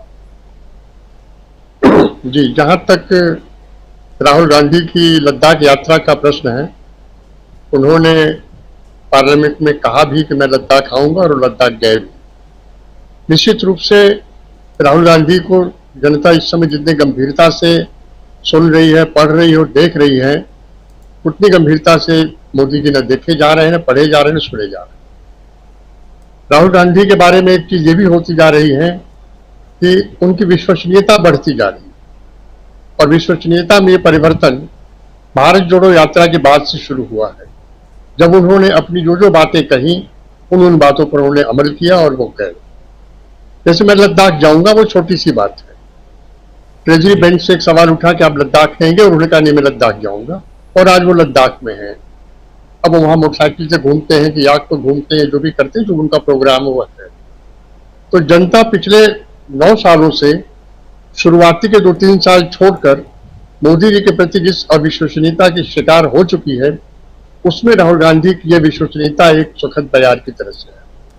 दूसरी बात, अब भारतीय जनता पार्टी के अंदरूनी झगड़ों के बारे में अब प्रशांत भाई साहब इससे बेहतर बता पाएंगे, लेकिन मैं ये जरूर कहूंगा कि जब अविश्वास प्रस्ताव पर ट्रेजरी बेंच से बहस हो रही थी, तो ट्रेजरी बेंच से बोलने के लिए बीजेपी ने अपने 2 बड़े नेताओं को, जो बीजेपी के राष्ट्रीय अध्यक्ष भी रहे हैं, राजनाथ सिंह जी और नितिन गडकरी जी, इन दोनों को बोलने के लिए खड़ा क्यों नहीं किया?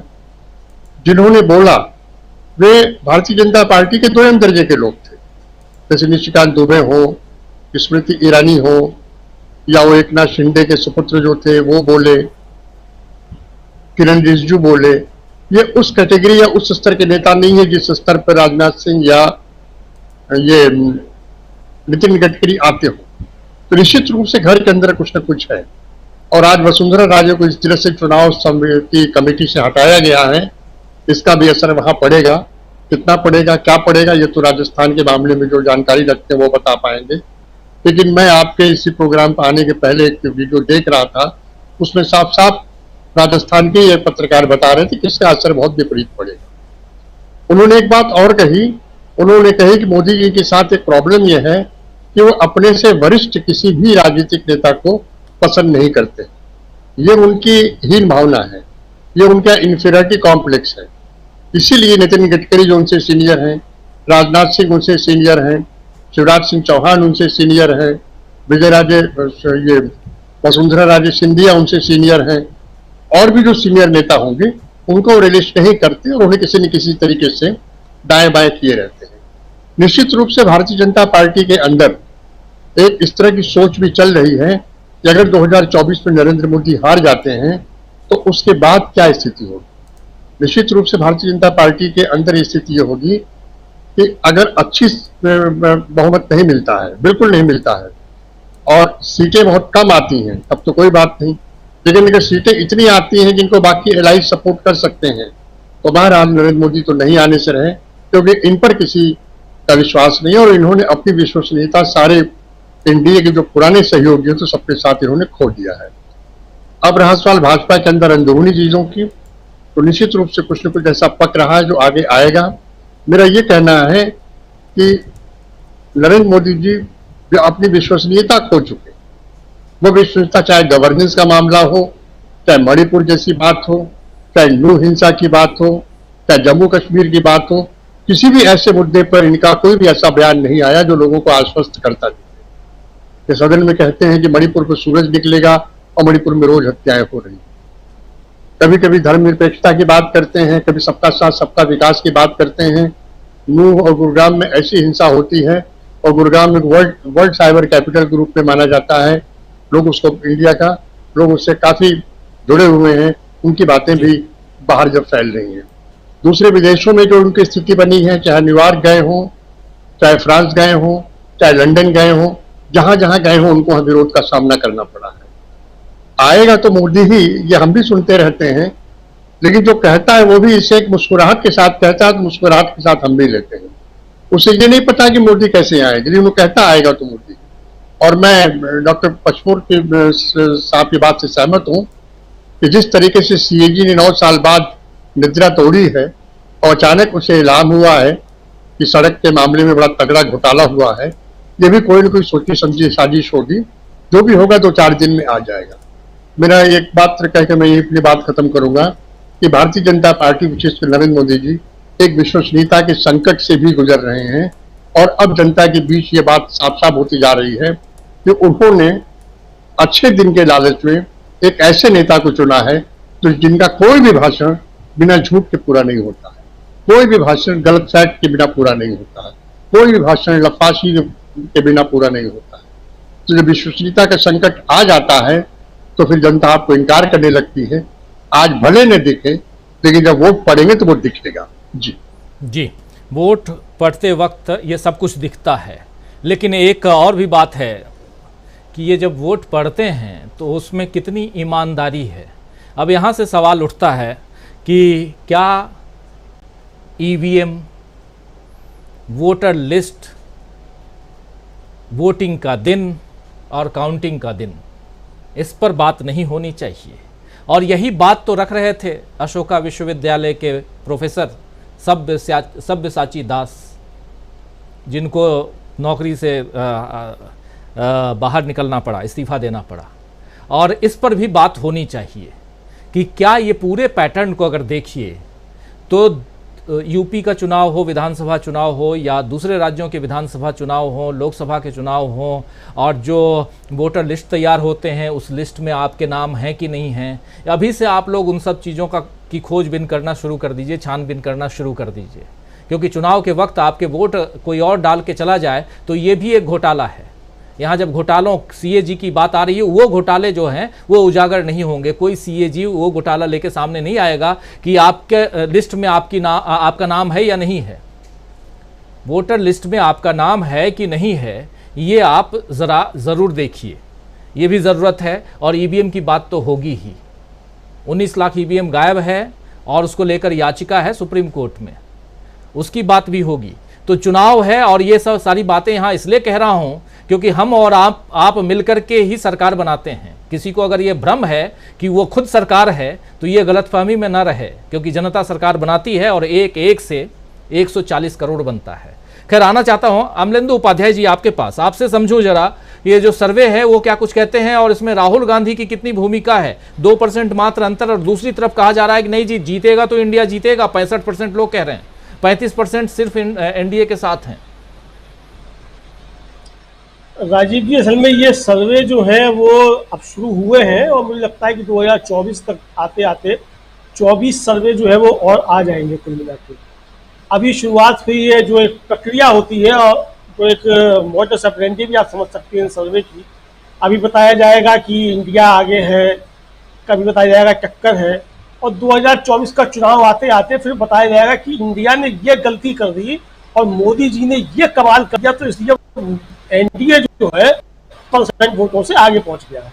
तो अब ये शुरुआत हुई है, तो अभी लोग इसमें रहे कि भाई देखिए, इस सर्वे एजेंसी ने यही 9 महीने पहले बताया तो था कि इंडिया आगे है, अब ये बता रही है कि इंडिया आगे, तो तब आप मान इंडिया क्यों नहीं मानते आप इंडिया आगे। तो अभी तो ये प्रक्रिया मुझे लगता है कि इन पे जो कॉर्पोरेट घरानों के जो आयोजित होते हैं ये सर्वे वर्वे, इन पे हम लोगों को जो ज्यादा ध्यान नहीं देना चाहिए। लेकिन अगर अभी भी सच बोल रही है, अगर सर्वे जो है तो इतना सच ग्रहण कर लिया जाए, क्योंकि जनता जो हो सकता है सच बोलेंगे झूठ बोलेंगे, तो अभी सच को ग्रहण किया जाए। कुल मिला के आवाज कट रही है जी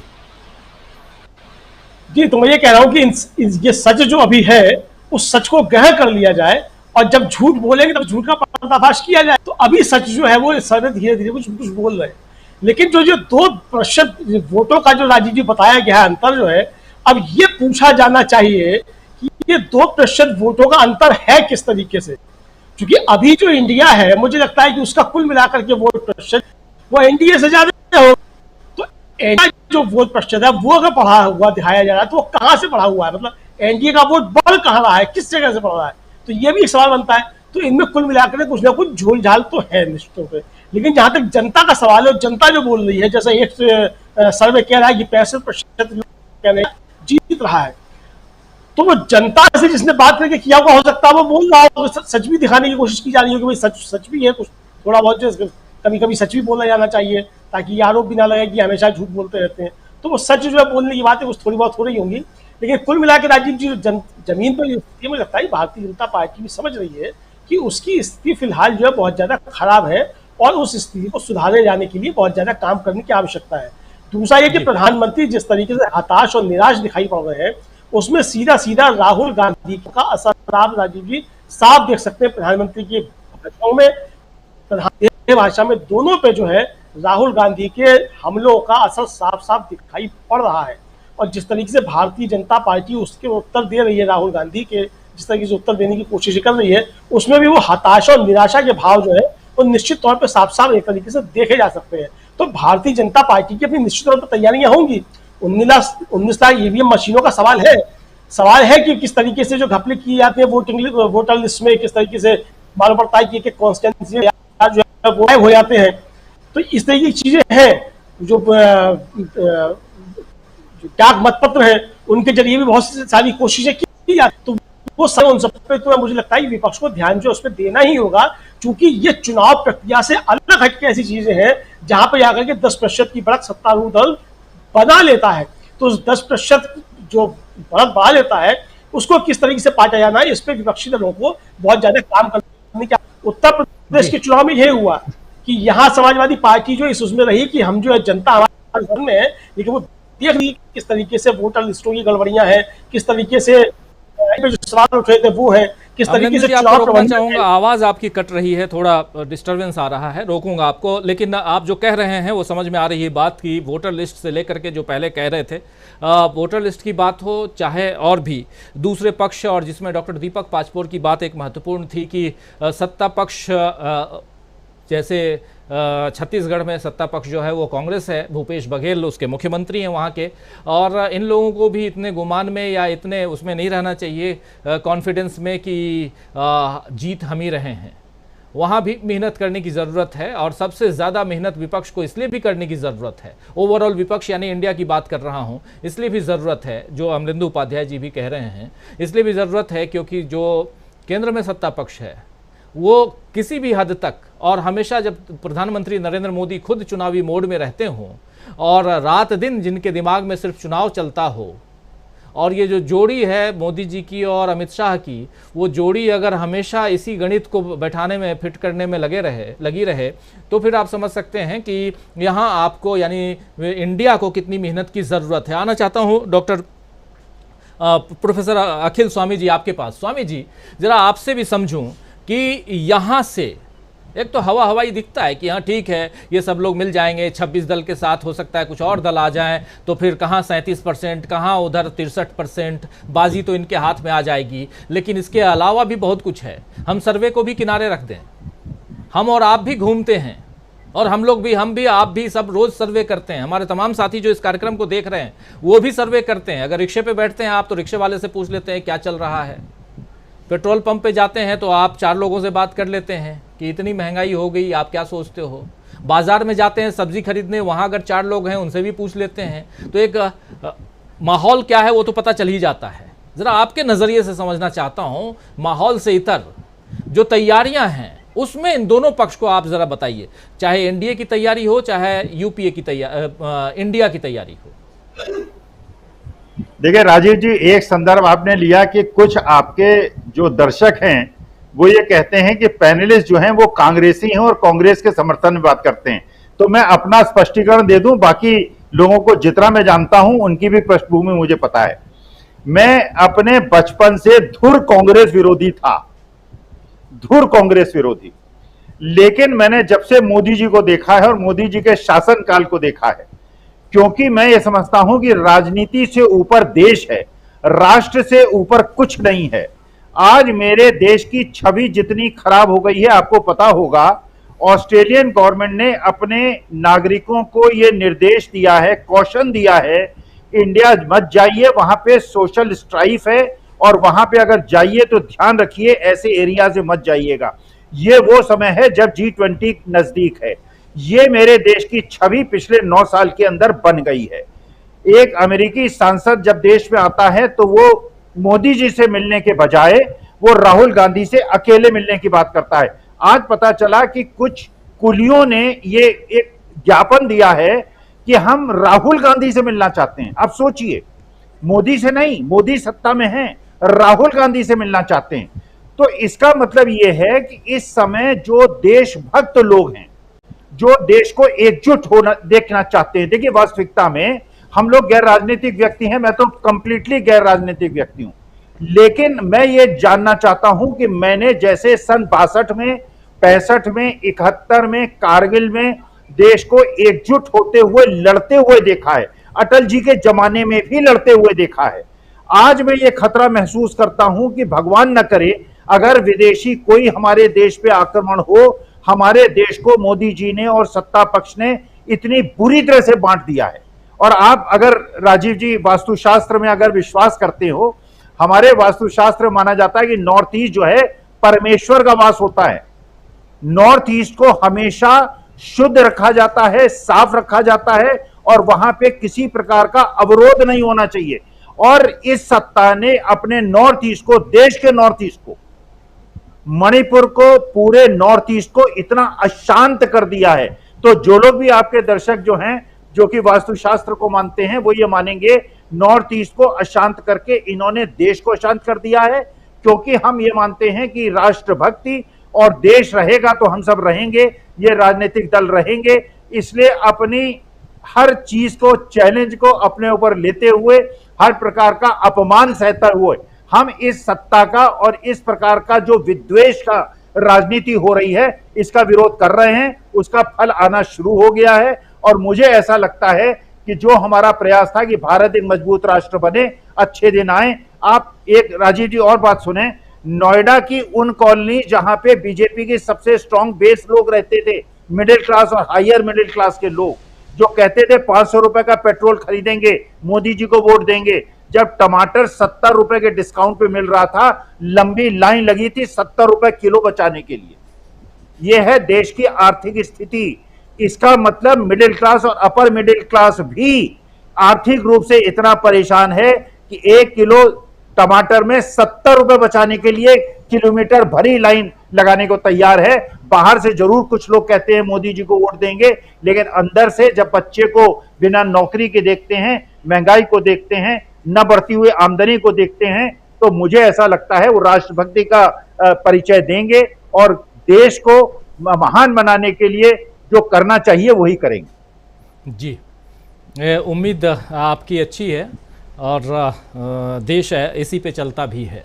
आप जो कह रहे हैं इसी पे चलना भी चाहिए। ज़रा आना चाहता हूँ प्रशांत टंडन जी आपके पास, समझूँ आपसे कि जो कुछ हो रहा है, कैग की रिपोर्ट की बात की चर्चा भी अभी हो रही थी थोड़ी देर पहले, और साथ साथ बहुत कुछ, चाहे वसुंधरा राजे सिंधिया की बात हो, उधर ज्योतिरादित्य सिंधिया की बात हो, चाहे रमन सिंह की बात कर लीजिए। देखिए मज़ेदार चीज़ कि रमन सिंह इधर छत्तीसगढ़ में और उधर शिवराज सिंह चौहान पहली लिस्ट में नहीं है, दोनों नहीं हैं। और एक तो मंत्री हैं, एक पूर्व मंत्री हैं, और कद्दावर नेताओं को पहली लिस्ट में रखा जाता है। अभी तक जितनी लिस्ट आती रही हैं, हम सब ने देखा है कि जो नेता जो श्योर शॉट होते हैं कि वो कहीं से भी खड़े होंगे, जीत जाएंगे, और उनको देख करके कई लोगों की जो का उत्साहवर्धन होता है, कार्यकर्ताओं का उत्साहवर्धन होता है, तो पहली लिस्ट में जगह दी जाती है। तो यहाँ पर पहली लिस्ट में न उधर रमन सिंह हैं, न ही इधर मध्य प्रदेश में शिवराज सिंह चौहान हैं। इसके क्या मायने हैं वो तो समझेंगे, एक जानकारी यहाँ रखना चाहता था मैं। लेकिन दूसरी चीज़ जो आपसे समझना चाहता हूँ कि चाहे हम जो भी बात कर रहे हैं चुनाव को लेकर के, इंडिया को लेकर के, एनडीए को लेकर के, और ये घमासान बढ़ने वाला है आने वाले समय में, इस पे हम और चर्चा करेंगे, घमासान की चर्चा भी करेंगे। राहुल गांधी की राजनीति से क्या सचमुच अब मोदी जी पर्सनली अगर बात करें तो वो डरने लगे हैं? जी देखिए, पहले तो राजीव जी आरएसएस की बात करते हैं जी। आरएसएस ने कर्नाटक के इलेक्शन के बाद ये कहा कि मोदी जी के जादू से और हिंदुत्व से नैया पार नहीं लगेगी। तो जाहिर सी बात है कि आरएसएस को का इशारा है कि गठबंधन की तरफ जाओ। गठबंधन की कोशिश मोदी जी ने की, जिस दिन इंडिया गठबंधन का नाम घोषित हो रहा था उसी दिन की। वो गठबंधन बना नहीं, वो फोटो खींच के, लेकिन गठबंधन नहीं बना। उसमें 24 पार्टियां तो चुनाव में ही नहीं है, दो पार्टियां उसमें वहां बनी है, फार्म हाउस में बनी है, तो वो गठबंधन नहीं है। तो अब गठबंधन मोदी साहब बना भी नहीं सकते। कौन इनके साथ जाएगा आप बताइए? जी। जब गठबंधन में ऑलरेडी लोग थे, शिवसेना या अकाली दल या नीतीश कुमार, सब तो थे गठबंधन में, वो सब बाहर निकले। तो उनका हर्ष देखते हुए कौन अब जाएगा इनके पास? तो बीजेपी में 2024 आते आते एक लाइन खड़ी होगी आरएसएस बीजेपी में ऐसे नेता की जो गठबंधन भी बना सके, कि कल को अगर सीटें कम हुई उनके हिसाब से और सरकार में जैसे तय सरकार बनाने की नौबत आए, तो एक दूसरा नेता प्रोजेक्ट हो। वो दूसरा नेता इस वक्त 2-3 हो सकते थे, लेकिन सबसे जो नंबर 1 पे है वो नितिन गडकरी दिखाई देते हैं, जो समन्वयवादी हैं। और आरएसएस भी एक ग्लोबल स्वीकार्यता चाहती है। आरएसएस नहीं चाहती है कि वो जो है एक दंगाई ऑर्गेनाइजेशन के तौर पे दुनिया में जानी जाए। ये उनकी लगातार एक कोशिश रहती है। अभी नूह में दंगा हुआ और अपने ही आदमी को, जिसने वीडियो जारी करके दंगा करवाया, उसको गिरफ्तार किया, और केवल गिरफ्तार नहीं किया, डिसऑन भी किया। क्यों? क्योंकि Gurgaon international multinational corporate houses का हब है। वहाँ वो आप मैसेज नहीं दे सकते कि हम तो यहाँ पे एथनिक क्लिनजिंग करेंगे गुड़गांव में भी। तो ये सारे संदेश जो हैं वो जा रहे हैं।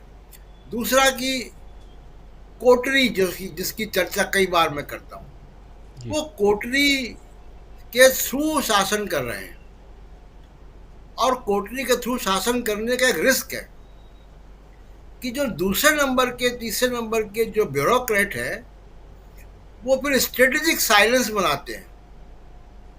फिर सामने गड्ढा आ रहा है तो वो बताते नहीं कि गड्ढा आ रहा, गिर जाओगे। वो गलत फैसले होने देते हैं। वो दिख रहा है, वो धीमे धीमे आपको चीज़ दिखाई देंगी। अब जैसे मान लीजिए कि सीएजी की चर्चा हो रही थी कि क्यों सड़क परिवहन का ही मामले आए, द्वारका एक्सप्रेसवे का मामला बड़े तौर पे आ गया। भाई कोटरी की जो मैं बात कर रहा था, देखिए कोई भी संवैधानिक संस्था मोदी जी से साबुत बची नहीं है। अब गिरीश चंद्र मुर्मू जो सीएजी हैं, वो गुजरात काडर के IAS रहे, मोदी जी के बहुत करीबी रहे, मोदी जी उनको यहाँ लेकर आए, मोदी जी ने CAG बनाया है। तो वो जो उनका नज़रिया होगा, जाहिर सी बात है कि वो मोदी जी को नुकसान करने वाला नहीं होगा। तो और बाकी दूसरी की राहुल गांधी की जो बात है, देखिए राहुल गांधी ने बीजेपी को लगातार, अब क्या हो गया है कि नैरेटिव बीजेपी ने सेट कर रही है, नैरेटिव राहुल गांधी और इंडिया गठबंधन सेट कर रहे हैं। अब वो रिएक्ट नहीं कर रहे हैं, और राहुल गांधी की बहुत बढ़िया पॉलिसी है, आप ध्यान दीजिए राहुल गांधी की प्रेस कॉन्फ्रेंसेस में, राहुल गांधी के ट्वीट्स में, राहुल गांधी जिनसे मिलते हैं, जहां जाते हैं, वो नरेंद्र मोदी की कोई भी विभाजनकारी कम्युनिकेशन को रिस्पॉन्ड ही नहीं करते हैं। पहले लोग रिस्पॉन्ड कर रहे थे, या आप मध्य प्रदेश जाए तो कमलनाथ रिस्पॉन्ड करते दिखाई देते हैं कि मैं भी बड़ा भारी हिंदू हूं, लेकिन राहुल गांधी रिस्पॉन्ड ही नहीं कर रहे। वो अपनी एक अलग लाइन बना रहे और एक अलग राजनीतिक संस्कृति बना रहे इस देश की, जिसकी बात कर रहे थे कि कुली मिलना चाहते हैं। तो एक अलग राजनीतिक संस्कृति की, जो पॉलिटिशियन है वो ब्लैक कैट कमांडो में नहीं, वो हेलीकॉप्टर में नहीं, बुलेट प्रूफ गाड़ियों में नहीं, वो आपके घर आ सकता है, आपको अपने घर बुला सकता है खाने पर। ये एक नई राजनीतिक संस्कृति क्रिएट कर रहे हैं राहुल गांधी। इसका जवाब मोदी जी के पास है ही नहीं, हो भी नहीं सकता जिस तरीके की इमेज उन्होंने बनाई है। तो ये जो गुरिल्ला पॉलिटिक्स है राहुल गांधी की, कि आज वहां मिल रही है, आज मोटरसाइकिल वाले के पास चले गए, कल वो ट्रक में चले गए, परसों वहां चले गए, खेत में किसानों को घर बुला लिया आपने, तो वो बीजेपी को मौका नहीं दे रहे हैं। अब आप वो उनका माइक लेकर गोला बना के आप ट्विटर पे लगाते रहो, उससे कोई फर्क नहीं पड़ता है राजीव जी। तो ये जो राहुल गांधी ने इनको मजबूर कर दिया है कि आप रिस्पॉन्ड करो जी, वो रिस्पॉन्ड कर रहे राहुल गांधी पर, और राहुल गांधी उनकी लाइन पर रिस्पॉन्ड नहीं कर रहा है। ये बेसिक अंतर है राहुल गांधी की राजनीति का। जी जी सर, मित्रा जी आपके पास आना चाहता हूँ। एक गुरिल्ला पॉलिटिक्स, बहुत बढ़िया नाम अभी बता रहे थे प्रशांत टंडन जी। गुरिल्ला पॉलिटिक्स जो है राहुल गांधी की, और उसी पॉलिटिक्स के तहत राहुल गांधी अभी पहुंच गए लद्दाख। 9 तारीख को भाषण देते हैं संसद में, और आज 17 तारीख को लद्दाख पहुंच जाते हैं, और 9 तारीख को दावे के साथ कहते हैं आऊँगा, और कह रहे हैं कि मेरी यात्रा अभी ख़त्म नहीं हुई है। दूसरी तरफ अब राहुल गांधी जो पिछले साल भर से लगातार, क्योंकि 7 सितंबर को, इसी आने वाले 7 सितंबर को भारत जोड़ो यात्रा के 1 साल पूरे हो जाएंगे, और उसके बाद भारत जोड़ो यात्रा पार्ट 2 की शुरुआत भी होने वाली है, जहां तक 15 सितंबर से, अगर सब कुछ सही है तो 15 सितंबर से शुरुआत भी हो जाएगी। लेकिन इस 1 साल में राहुल गांधी ने जो गुरिल्ला पॉलिटिक्स छकाते हुए, कभी स्कूटी पे बैठ जाना, कभी ट्रक में बैठ जाना, कभी और कहीं चले जाना, कभी बाजार में चले जाना, कभी गोलगप्पे खाना, ये जो चीज़ें चल रही हैं, कभी धान की रोपाई करने लगना, ये क्या हैरान परेशान कर दिया है? क्या यहीं से शुरुआत हो रही है मोदी जी या बीजेपी जो रणनीति अभी तक बनाते रहे, उस रणनीति में देखिए जब चारों तरफ से हमला होता है तो इंसान परेशान होता है, और ये यहाँ उस राजनीति में भी, बीजेपी की राजनीति में भी परेशानी दिखाई दे रही है। उस आधार पे भी समझना चाहता हूँ कि क्या राहुल गांधी ने जो रणनीति बनाई है उस रणनीति में वो कारगर साबित हो रहे हैं, और क्या इसी रणनीति से अब बीजेपी मात खाती हुई दिखाई दे रही है? क्योंकि कर्नाटक चुनाव हारना एक बड़ी हार थी, छोटी मोटी हार नहीं। कर्नाटक से पहले हिमाचल प्रदेश बीजेपी हारी, और अब 5 राज्यों के चुनाव में भी बीजेपी कहीं दावे से ये नहीं कह सकती किसी भी राज्य में कि हम जीत रहे हैं। तो 5 राज्यों, जिसमें अब तो मिजोरम भी है, कि हम जीत रहे हैं। क्या यहीं से वो राहुल गांधी की रणनीति यहां कारगर होती हुई साबित हो रही है, जिस गुरिल्ला पॉलिटिक्स की बात कर रहे हैं यहां प्रशांत टंडन जी?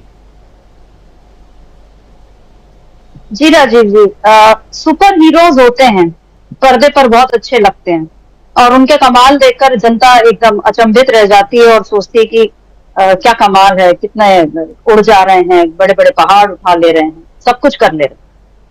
तो लेकिन जब हकीकत से सामना होता है तो पता चलता है कि नहीं, जिंदगी की जो दिक्कतें हैं वो सुपर हीरोज हल नहीं कर सकते। वो तो कोई ऐसा बंदा ही हल कर सकता है जो आपके जैसा ही हो, आपके बीच का ही हो। तो राहुल गांधी और मोदी, इन दोनों में इस वक्त फर्क यही है। प्रधानमंत्री मोदी को महामानव बता दिया गया और राहुल गांधी के लिए अभी जो शब्द चल रहा है, बहुत चलन में आ गया है, जननायक। तो राहुल गांधी जो है वो जनता के बीच जाकर लोकतंत्र को सही अर्थों में जिंदा कर रहे हैं। गुरिल्ला पॉलिटिक्स एक अच्छा शब्द है, पर मुझे लगता है कि राहुल गांधी जो है वो गांधी जी की तरह की राजनीति कर रहे हैं। दक्षिण अफ्रीका में जो गांधी जी ने किया वही काम उन्होंने भारत में किया। देश भर में घूमे, तीसरे दर्जे में घूमे, और अंग्रेजों ने सोचा भी नहीं होगा कि इनके बीच का कोई नेता। कांग्रेस तो एलीट पार्टी, एलीट लोगों की पार्टी मानी जाती थी, लेकिन गांधी जी ने उसको जनता से जोड़ दिया, आम जनता से जोड़ दिया। गांधी जी चंपारण भी चले जाते हैं, वो नोआखाली भी पहुंच जाते हैं, वो हर जगह जहां लोगों का दर्द दिखाई देता है गांधी जी वहां उनके साथ खड़े दिखाई देते हैं। और यही काम राहुल गांधी इस वक्त कर रहे हैं, और यही चीज उन्हें इस वक्त बाकी तमाम राजनेताओं से आगे ले जा रही है, और खासकर बीजेपी से। क्योंकि बीजेपी में एक जमाना था जब बीजेपी के नेता भी जनता के बीच इसी तरह से जाया करते थे। अभी भी बहुत से उनके कार्यकर्ता जनता के बीच अपनी पैठ बनाए हुए हैं, लेकिन जो उनकी पहली पंक्ति के जो नेता हैं वो इसमें कहीं नजर नहीं आ रहे।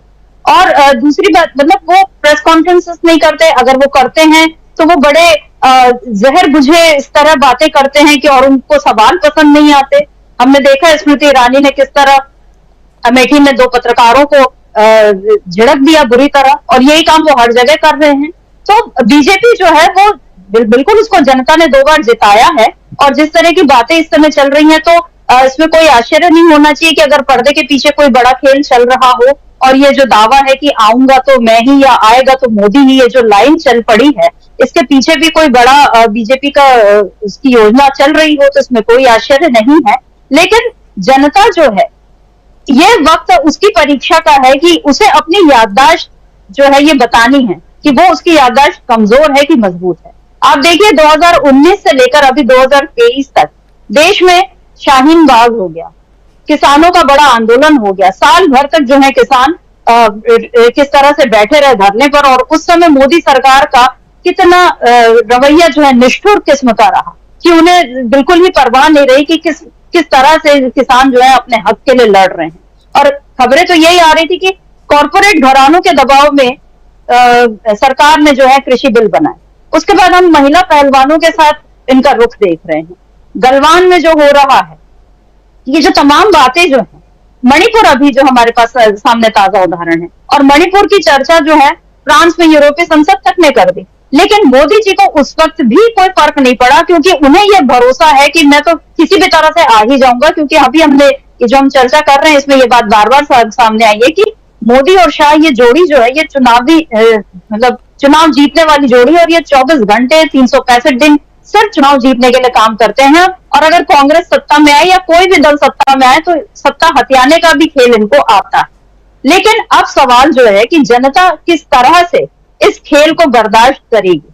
अभी पर्दे के पीछे बीजेपी चाहे जितने खेल कर ले, लेकिन लोकतंत्र की असली मजबूती तो तभी है जब जनता जो है वो अपनी मजबूती दिखाए। अभी आपको एक उदाहरण बताती हूँ, पाकिस्तान से, मणिपुर की बात निकली इसलिए बता रही हूँ। पाकिस्तान का एक वीडियो सामने आया है जहां पे चर्च पर हमलों के बाद एक महिला रोते हुए ये बोल रही है कि पाकिस्तान को कम से कम भारत जैसा मत बनाओ, यहाँ पर मणिपुर मत होने दो। ये जो लाइन बोली है उस महिला ने, ये कितना बड़ा तमाचा है भारत के लिए कि अभी तक हम ये बोलते थे कि भारत जो है धर्मांधता के रास्ते पे अगर चला तो पाकिस्तान बन जाएगा। अब पाकिस्तान में अगर कोई महिला रोते हुए ये कह रही है कि पाकिस्तान को भारत मत बनाओ, तो क्या हमारी स्थिति मोदी शासन में इतनी कमजोर हो गई कि हम अब पाकिस्तान से गए गुजरे समझे जाने लगे? और ये सारी जो बातें हैं ये कहीं ना कहीं भारत की छवि को खराब कर रही है। तो अब ये लोगों को सोचना है कि अगर छल कपट किसी भी तरह से, साम दाम दंड भेद हर तरह से अगर बीजेपी सबका इस्तेमाल करके 2024 के चुनाव को जीतती है तो फिर देश में क्या बचेगा? क्या हमारा संविधान बच पाएगा? ये सबसे बड़ा सवाल है। ये बड़ा सवाल है, बिल्कुल बिल्कुल। ये सबसे बड़ा सवाल है। संविधान को बचाने और संविधान को नए सिरे से बनाने की बात हो रही है। नए सिरे से बना लीजिए। 2047 तक अब संविधान भी नया बनाएं, इसकी चर्चा भी खूब चल रही है। एक आर्टिकल तक लिख दिया गया और प्रधानमंत्री के आर्थिक सलाहकार ने ये आर्टिकल लिखा है और आप लोग शायद सुन चुके होंगे उस बारे में भी। उसकी चर्चा कभी और करेंगे और आईपीसी और सीआरपीसी और एविडेंस एक्ट की चर्चा भी करेंगे कभी आने वाले वक्त में। तो बहुत कुछ बदलते हुए हम देख रहे हैं, यानी कि संविधान को भी बदलो और आईपीसी को भी बदलो, सब कुछ बदल डालो। बिल्कुल नया फ्रेश राज होना चाहिए, फ्रेश राष्ट्र होना चाहिए और उसमें भी अगर ज़रूरत हो तो हिंदू राष्ट्र बना दो, तो जिसकी कल्पना उतने दिनों से की ही जा रही है और 1000 साल आगे की बात हो। ये सब कुछ हो रहा है, इस सब की चर्चा हो रही है, लेकिन इन सब पर अगर एक साइड देखें तो आप निराश हो जाएंगे। जो इन चीज़ों को पसंद नहीं करता, जो पसंद करता है उसके लिए बहुत संभावनाएं दिखाई देती हैं इस सरकार में भी, और जो ऐसी बातें करते हैं, इन चीज़ों को लाते हैं धरातल पे।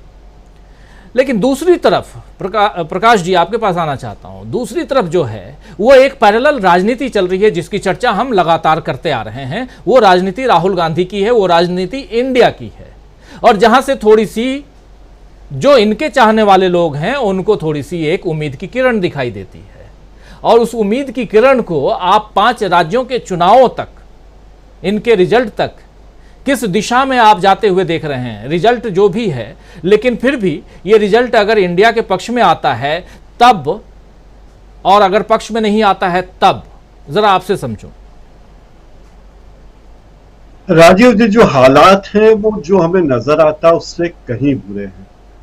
और मूल बात यह है कि बीजेपी की सरकार ये बात जानती है कि देश की हालत बहुत बुरी है। इससे ध्यान बटाने के लिए, लोगों का ध्यान अपनी तरफ खींचने के लिए वो कुछ न कुछ तमाशे करती रहती है। बीजेपी का समर्थक मीडिया, बीजेपी की समर्थक संस्थाएं और बीजेपी के खास सिपहसालार हमेशा वे बातें करते हैं जिससे लोगों का ध्यान जाए, मूल मुद्दों की तरफ ध्यान जाए ही नहीं। जी। किसान आंदोलन की बात होती, हम अपने किसानों को गेहूं का बढ़ा हुआ दाम नहीं दे सकते, लेकिन हम रूस से 80 लाख टन से 1 करोड़ टन गेहूं इंपोर्ट कर सकते हैं। भारत के पिछले कई दशकों के इतिहास में पहली बार देश में गेहूं की कमी हो रही है और हमें गेहूं इंपोर्ट करना पड़ रहा है, हमें दाल इंपोर्ट करनी पड़ रही है, हमें खाद्य तेल तो हम इंपोर्ट करते ही हैं। पेट्रोल डीजल तो हम करते थे, समझ में आया कि हमारे यहाँ पेट्रोल डीजल नहीं है, लेकिन अब गेहूं का आपको इंपोर्ट करना पड़े। और हालत यह है कि आप अपना चावल जो एक्सपोर्ट करते थे आपने एकाएक रोक दिया, क्योंकि आपको गेहूं और चावल सड़ाना है और उससे शराब बनानी है। जो दुनिया के देश आपसे चावल मांगते हैं आप उनको चावल देने को तैयार नहीं, जबकि आपके पास चावल है, क्योंकि आपको उसका फायदा कुछ व्यापारियों को देना है। शराब बनाना ज्यादा जरूरी है, मानवता की सेवा करना नहीं। आप रूस को डॉलर में या रूस को विदेशी मुद्रा में भुगतान करने को तैयार है गेहूं के लिए, लेकिन अपने किसानों बढ़ी हुई कीमत देने को तैयार नहीं। आप किसान कानून बनाते हो और अपने किसानों की देश में 66% क्षमता में देश के उद्योग चल रहे हैं, केवल 66% कैपेसिटी में। समझिए कि 1/3 से ज्यादा क्षमता उनकी उपयोग में ही नहीं आ रही जी। सारा जो अनऑर्गेनाइज सेक्टर है, रेहड़ी वाले, खोमचे वाले, सब्जी वाले, किराने की दुकान वाले, उन सबको धीरे धीरे नष्ट किया जा रहा है और बड़ी बड़ी दुकानों को तवज्जो दी जा रही है। अब ये होने वाला है कि अगर आप हाईवे के किनारे ढाबा खोलेंगे तो वो भी नहीं खोल सकते, उसके लिए भी आपको एक खास परमिशन चाहिए, इतनी जमीन होनी चाहिए। यानी छोटा मोटा कोई आदमी जिसके पास 10-5 करोड़ नहीं हो, ढाबा भी नहीं खोल सकता। आप कोई गाड़ी रिपेयर कर लें तो गाड़ी रिपेयर नहीं कर पाएंगे, क्योंकि उसके लिए भी कानून आ रहे हैं कि केवल इतने 1000 वर्ग मीटर वाली जगह पे ही आप गाड़ियां रिपेयर कर पाएंगे। कहा कि प्रदूषण होता है साहब, आप शहर के बीचों बीच में गाड़ी रिपेयर करते हैं। तो इस सब के पीछे मकसद ये है कि कुछ बड़े औद्योगिक घरानों को फायदा मिले, छोटा आदमी अपना काम न कर पाए। और आप देखिए कि जब कोरोना काल में पूरी दुनिया संकट में थी, तब भारत का संकट उतना बड़ा नहीं था, क्योंकि हम एक कृषि प्रधान देश रहे हैं। हमारे यहाँ अनऑर्गेनाइज सेक्टर बड़ा है। हर व्यक्ति मॉल में जाकर सामान नहीं खरीदता, हर व्यक्ति डिपार्टमेंटल स्टोर से ऑनलाइन सामग्री नहीं मंगाता। वो मोहल्ले की किराने की दुकान पे जाता है, 10-20 रुपए की चाय पीता है, वो 5 स्टार होटल या 3 स्टार होटल में नहीं जाता। लेकिन इन सब बातों की तरफ सरकार का ध्यान नहीं है। जो सरकार गेहूं इंपोर्ट करने की बात करे, दलहन इंपोर्ट करने की बात करे, आप अपने किसानों को तो मार रहे हैं और गेहूं इंपोर्ट कर रहे हैं, और ये बात बोलते भी नहीं है क्योंकि आपको शर्म आती है। आप यही कहते हो कि मैं 2024 में भी झंडा ध्वजारोहण करूंगा, लाल किले की प्राचीर करूंगा, मतलब मैं 2024 पे, 25 में, 26 में, 27 में, 28 में आऊंगा। इरादा तो ये कहने का है। तो देश के लोग इन सब चीजों से बहुत आजीज आ चुके हैं क्योंकि लोगों की परेशानी इतनी ज्यादा है और सरकार उनकी तरफ बात करने को तैयार नहीं। अब मध्य प्रदेश में जिन लोगों को टिकट दिया गया है, 39 लोगों को, उनमें केवल जातीय समीकरण है। जैसे प्रीतम लोधी को टिकट दिया है, उमा भारती के परिजन है, उन्हें जो टिकट दिया गया है वो टिकट ऐसी सीट से मिला जहां उनके जीतने की संभावना शून्य है, लेकिन टिकट इसलिए दिया गया है कि लोधी समुदाय की दूसरी जगह वोटर हैं, उनको फायदा हो जाए। तो ये जो जाति समीकरण, जाति आ जाओ, धर्म आ जाओ, इकोनॉमी को जाने दो, संविधान की धज्जियां उड़ा दो, और जिस आर्टिकल का जिक्र आप कर रहे थे विवेक देव राय का, तो शुरुआत यही है कि ये संविधान हमें नहीं चाहिए क्योंकि सब लोगों को बराबरी की बात करता है। ये संविधान कहता है कि संविधान सर्वोच्च है, प्रधानमंत्री सर्वोच्च नहीं है। ये संविधान हमारी कुछ संस्थाओं को बहुत महत्व देता है। तो ये सब चीजें सरकार को खटक रही है और वो पिछले दरवाजे से पूरी व्यवस्था को तहस नहस करने पर जुटी हुई है। इसलिए लोगों का जागरूक होना जरूरी है। बहुत बड़ी संख्या में लोग जागरूक हो रहे हैं, समझ रहे हैं, लेकिन खतरे जो हमें दिखते हैं उससे कहीं गहरे खतरे देश के सामने हैं और देश की जनता को उन खतरों से आगाह कराने की जरूरत है, जो इंडिया और राहुल गांधी करा रहे हैं। आप देखिए, राहुल गांधी जहां जहां जाते हैं उन सब का जिक्र प्रधानमंत्री ने लाल किले के प्राचीर से किया, रेहड़ी वालों का जिक्र किया, हजामत बनाने वालों का जिक्र किया, खोमचे वालों का किया, क्योंकि उन्होंने कहा कि अरे राहुल गांधी यहां जा रहे हैं, मतलब यह महत्वपूर्ण वर्ग है देश का।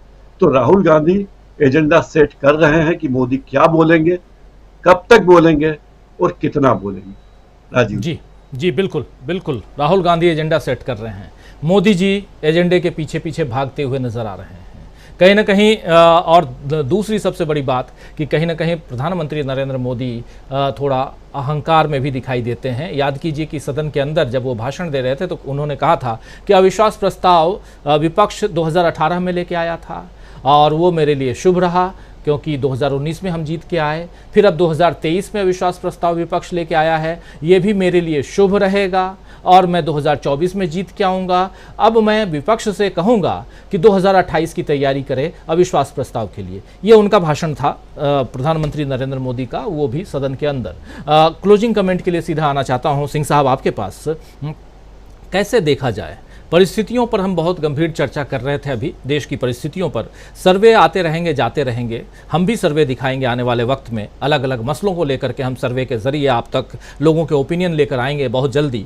उस पर भी हम चर्चा करेंगे, अभी तो कुछ और लोगों के, लेकिन सर्वे आप और हम लगातार करते रहते हैं, पहले भी इसके बारे में बात हम कर चुके हैं।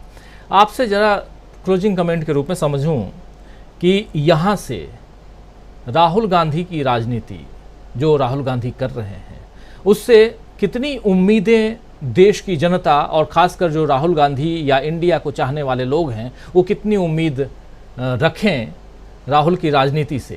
क्योंकि दूसरा पक्ष जो है वो राजनीति अगर कहूँ तो शायद वो गुरिल्ला राजनीति वो करता है जो प्रशांत टंडन जी कह रहे थे कि वो छुप करके रात में कभी 12 बजे 8 बजे 10 बजे पहुँच गए भोपाल गृह मंत्री जी, कभी उधर छत्तीसगढ़ पहुंच गए, कभी राजस्थान पहुंच गए, और वो जो चुपके से जो राजनीति रात को चलती है उस राजनीति से पार पाना आसान लगता है क्या आपको, जो अभी विपक्ष है उसके लिए?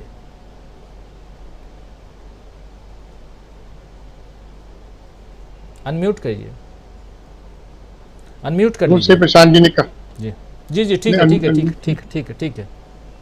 ये जो प्रशांत जी ने कहा गुरिल्ला पॉलिटिक्स, ये बड़ा सही शब्द है और निश्चित रूप से जिस तरीके से surprise of element Rahul Gandhi ji के कार्यक्रमों में आ रहा है कि जब हो जाता है तो हम लोग को पता लगता है, हम लोग से मेरा मतलब सामान्य जनता को, तो उसका रिएक्शन बहुत अच्छा होता है। और जिस तरीके से समाज के विभिन्न तबकों के साथ वो मिल रहे हैं, उसका असर जनता पर पड़ रहा है।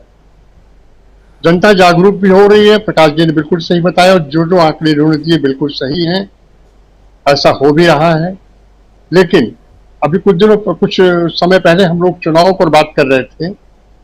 मेरा ये कहना है कि आप कितने भी विद्वान हो, कितने भी पढ़े लिखे हो, कितना भी सब्जेक्ट पर आपकी पकड़ हो, लेकिन 3 घंटे के दौरान यदि आपने प्रश्न पत्र का उत्तर नहीं दिया ढंग से, तो आप फेल हो सकते हैं।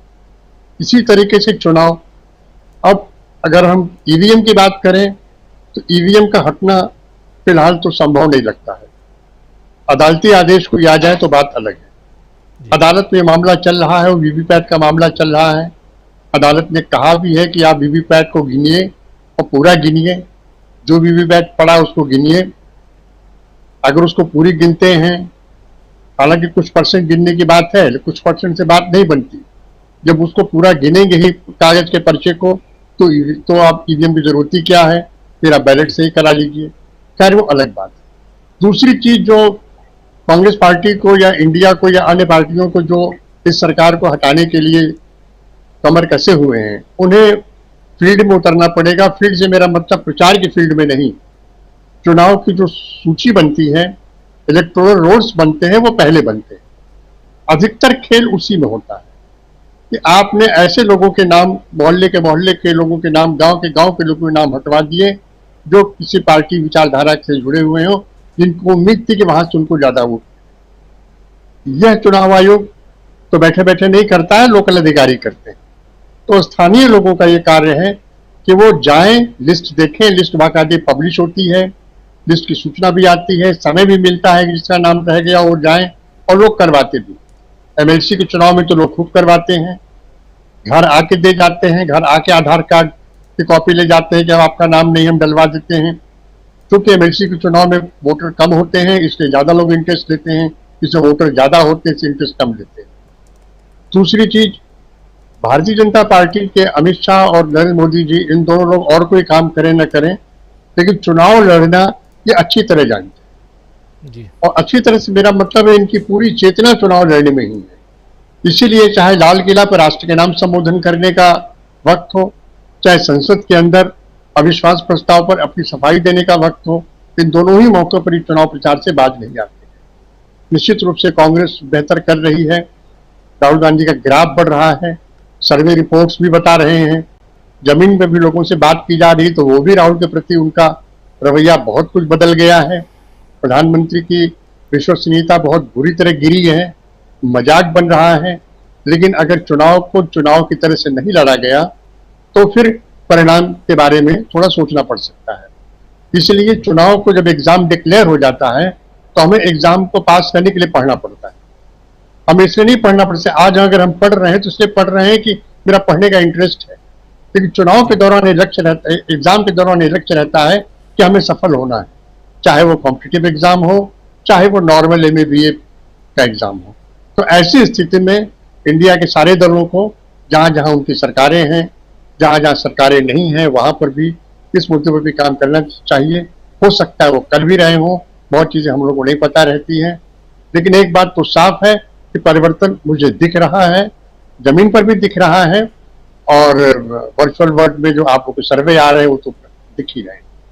जी बिल्कुल, मेहनत करने की ज़रूरत है विपक्षी दलों को, और राहुल गांधी अकेले अपने दम पे मेहनत करते हुए दिखाई दे रहे हैं। कांग्रेस पार्टी मेहनत करती हुई दिखाई दे रही है।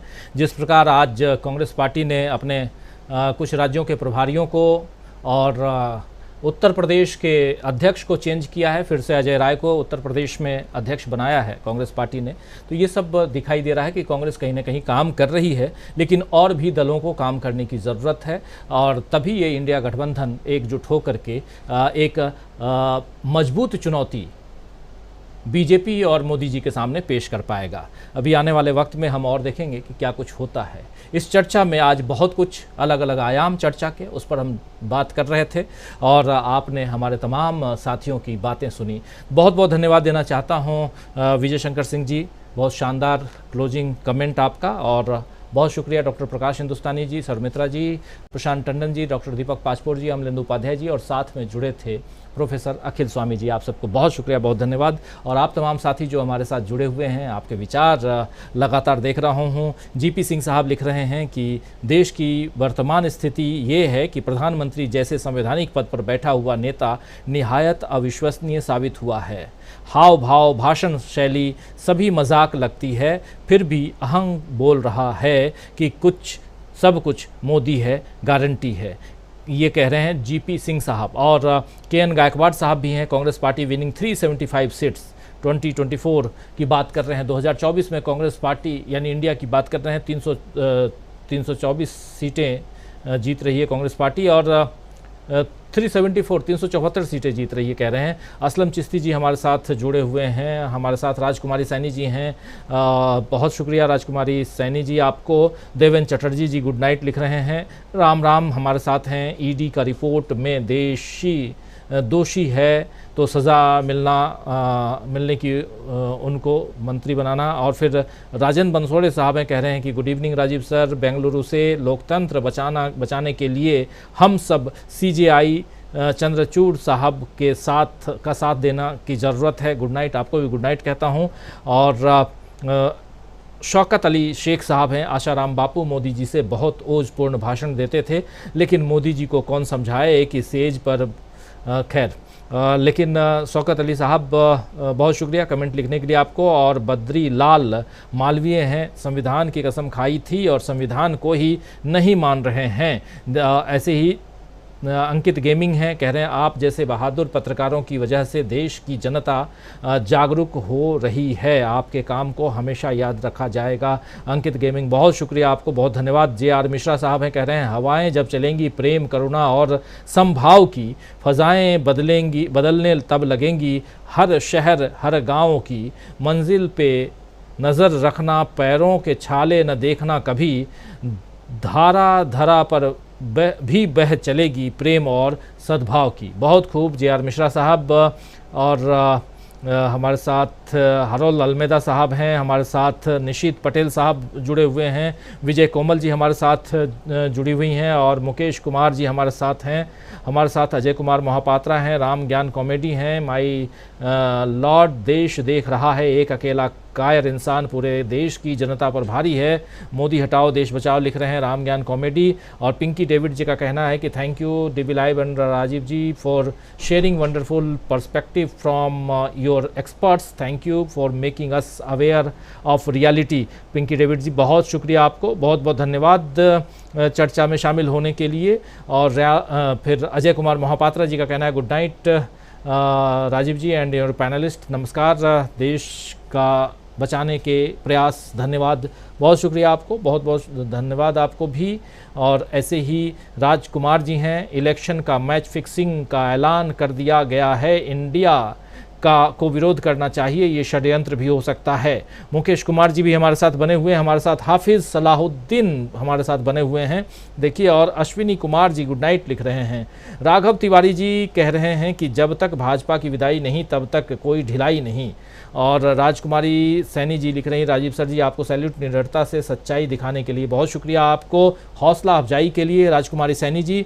और जमीर आद्रेकर साहब का कहना है राहुल गांधी ही देश का भविष्य हैं। देखिए, सबके अपने विचार हैं, इन विचारों को आप लोगों के सामने रखता हूं और इसकी ज़रूरत भी है।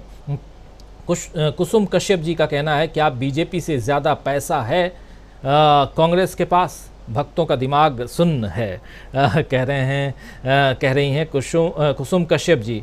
संजय सरावगी साहब while going to Leh, Rahul Gandhi hits back at centre for, ये नेहरू म्यूजियम के बारे में बता रहे हैं। और संजय सरावगी साहब की नेहरू म्यूजियम का नाम बदला, पूर्व प्राइम मिनिस्टर जवाहरलाल नेहरू की बात हुई, उनसे पत्रकार ने पूछा, उस पर उन्होंने बताया कि नाम नहीं बल्कि काम जो है वो जनता के बीच उसी को जाना जाता है और नेहरू जी का भी नाम नहीं, उनका काम याद किया जाता है। बिल्कुल सही कह रहे हैं आप, वही बात संजय सरावगी साहब यहाँ रख रहे हैं। और हमारे साथ अभिमन्यु नायक साहब हैं। Rahul Gandhi the son of Bharat माता, मोदी जी अदानी का भारत माता, this is the only difference difference बता रहे हैं। रीता अमोदिया का कहना है सच्चाई ही बता रहे हैं आप, किसी की कुछ भी लगाने दो, आपको कोई भी फर्क नहीं पड़ना चाहिए, जनता सच्चाई के साथ है। रीता अमोदिया साहब बिल्कुल सही आप कह रहे हैं। और राजीव रंजन झा जी कह रहे हैं टाइम पास ना करें प्लीज़। और राजीव रंजन झा साहब नमस्कार करता हूं आपको। और राजेश भदोला हमारे साथ हैं, हमारे साथ के एस जी किंग टीएम भी हमारे साथ, जमीर अहमद साहब हमारे साथ, जावेद इकबाल खान साहब कह रहे हैं शानदार चर्चा, राहुल जी सही डायरेक्शन में वर्क कर रहे हैं, समय इंडिया को दिशा देगा और आपकी टीम की मेहनत रंग लाएगी। बहुत शानदार कमेंट, एक्सप्लेनेशन प्रशांत सर का। और इमरान खान कह रहे हैं थैंक्स फॉर डीबी लाइव के न्यूज़ पॉइंट को जो बहुत क्लियर और स्पष्ट विश्लेषण के लिए 100% राइट कह रहे हैं। 2 घंटे का टाइम कैसे गुजर जाता है पता नहीं चलता। बहुत शुक्रिया इमरान खान साहब। फिरोज़ खान भी हमारे साथ हैं और लिख रहे हैं सलाम है सर आपको भी सलाम करता हूं फिरोज़ खान साहब। और सन्मुख दास चिलानी हमारे साथ, सरकार तो उसी की बनेगी जिसके पास धन बल होगा। और अबरार अहमद साहब कह रहे हैं राजीव जी मेरा कमेंट आज कल नहीं ले रहे हो। देखिए अभी आपका कमेंट सामने आया, ले रहा हूं। कमेंट सामने अगर नहीं रहता है तो कई बार दिक्कत आती है। और ऐसे ही सलीम हुसैन साहब हैं, राजकुमार जी हैं, टेक्नोक्रेसी का खतरा दरवाजे पर दस्तक दे रहा है। राजीव रंजन झा जी आपका पिछला कमेंट मैं देखा नहीं, माफ़ी चाहता हूं, इसलिए मैं जवाब नहीं दे पा रहा हूं। और रफ़ीक शेख RST का कहना है सरकार बदल रही है अब, रफ़ीक साहब लिख रहे हैं। और अहमद सफ़ी साहब लिख रहे हैं नमस्कार, आप देश के लिए आवाज़ उठाइए, हम आपके दुआ करेंगे। मदीना से हमारे साथ अहमद सफ़ी साहब हैं। और कुसुम कश्यप जी का कहना है इतिहास लिखा जाएगा कि एक सरकार संसाधन बेच के देश चला रही थी और नया बनाने की बजाय नाम बदलकर अपना नाम कर रही थी। कुसुम कश्यप जी का कहना है। माई अकाउंट का कहना है वोटर लिस्ट से हज़ारों नाम कटने वाले हैं, keep an eye on the voter list. जी बिल्कुल यही बात हम भी कह रहे थे कि वोटर लिस्ट पे अपना नाम आप अभी से सुरक्षित करवाइए कि आपका नाम है कि नहीं है। पिंकी डेविड जी का कहना है इतना अच्छे प्रोग्राम्स बनाया, मैंने ईमेल भी भेजा है कि जल्दी से 1 करोड़ सब्सक्राइबर हो जाएं। बहुत शुक्रिया पिंकी डेविड जी आपको, और आप सबकी दुआएं काम आएंगी आने वाले वक्त में। बहुत बहुत धन्यवाद, आप लोगों की दुआएं हमेशा काम आती हैं। कॉमन इंडियन का कहना है कंपैशनेट, एम्पैथेटिक और लीडर्स, ह्यूमैनिटी और modesty is what the country need.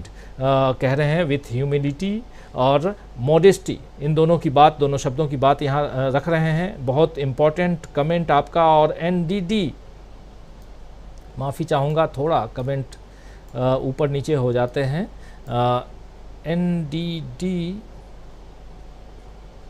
NDD studio टुम्बा का कहना है हकीकत देश के सामने रखने का सार्थक प्रयास, सैल्यूट है सर आपको, बहुत शुक्रिया आपको। योगेश अग्रवाल जी हैं, जुड़ेगा भारत जीतेगा इंडिया लिख रहे हैं।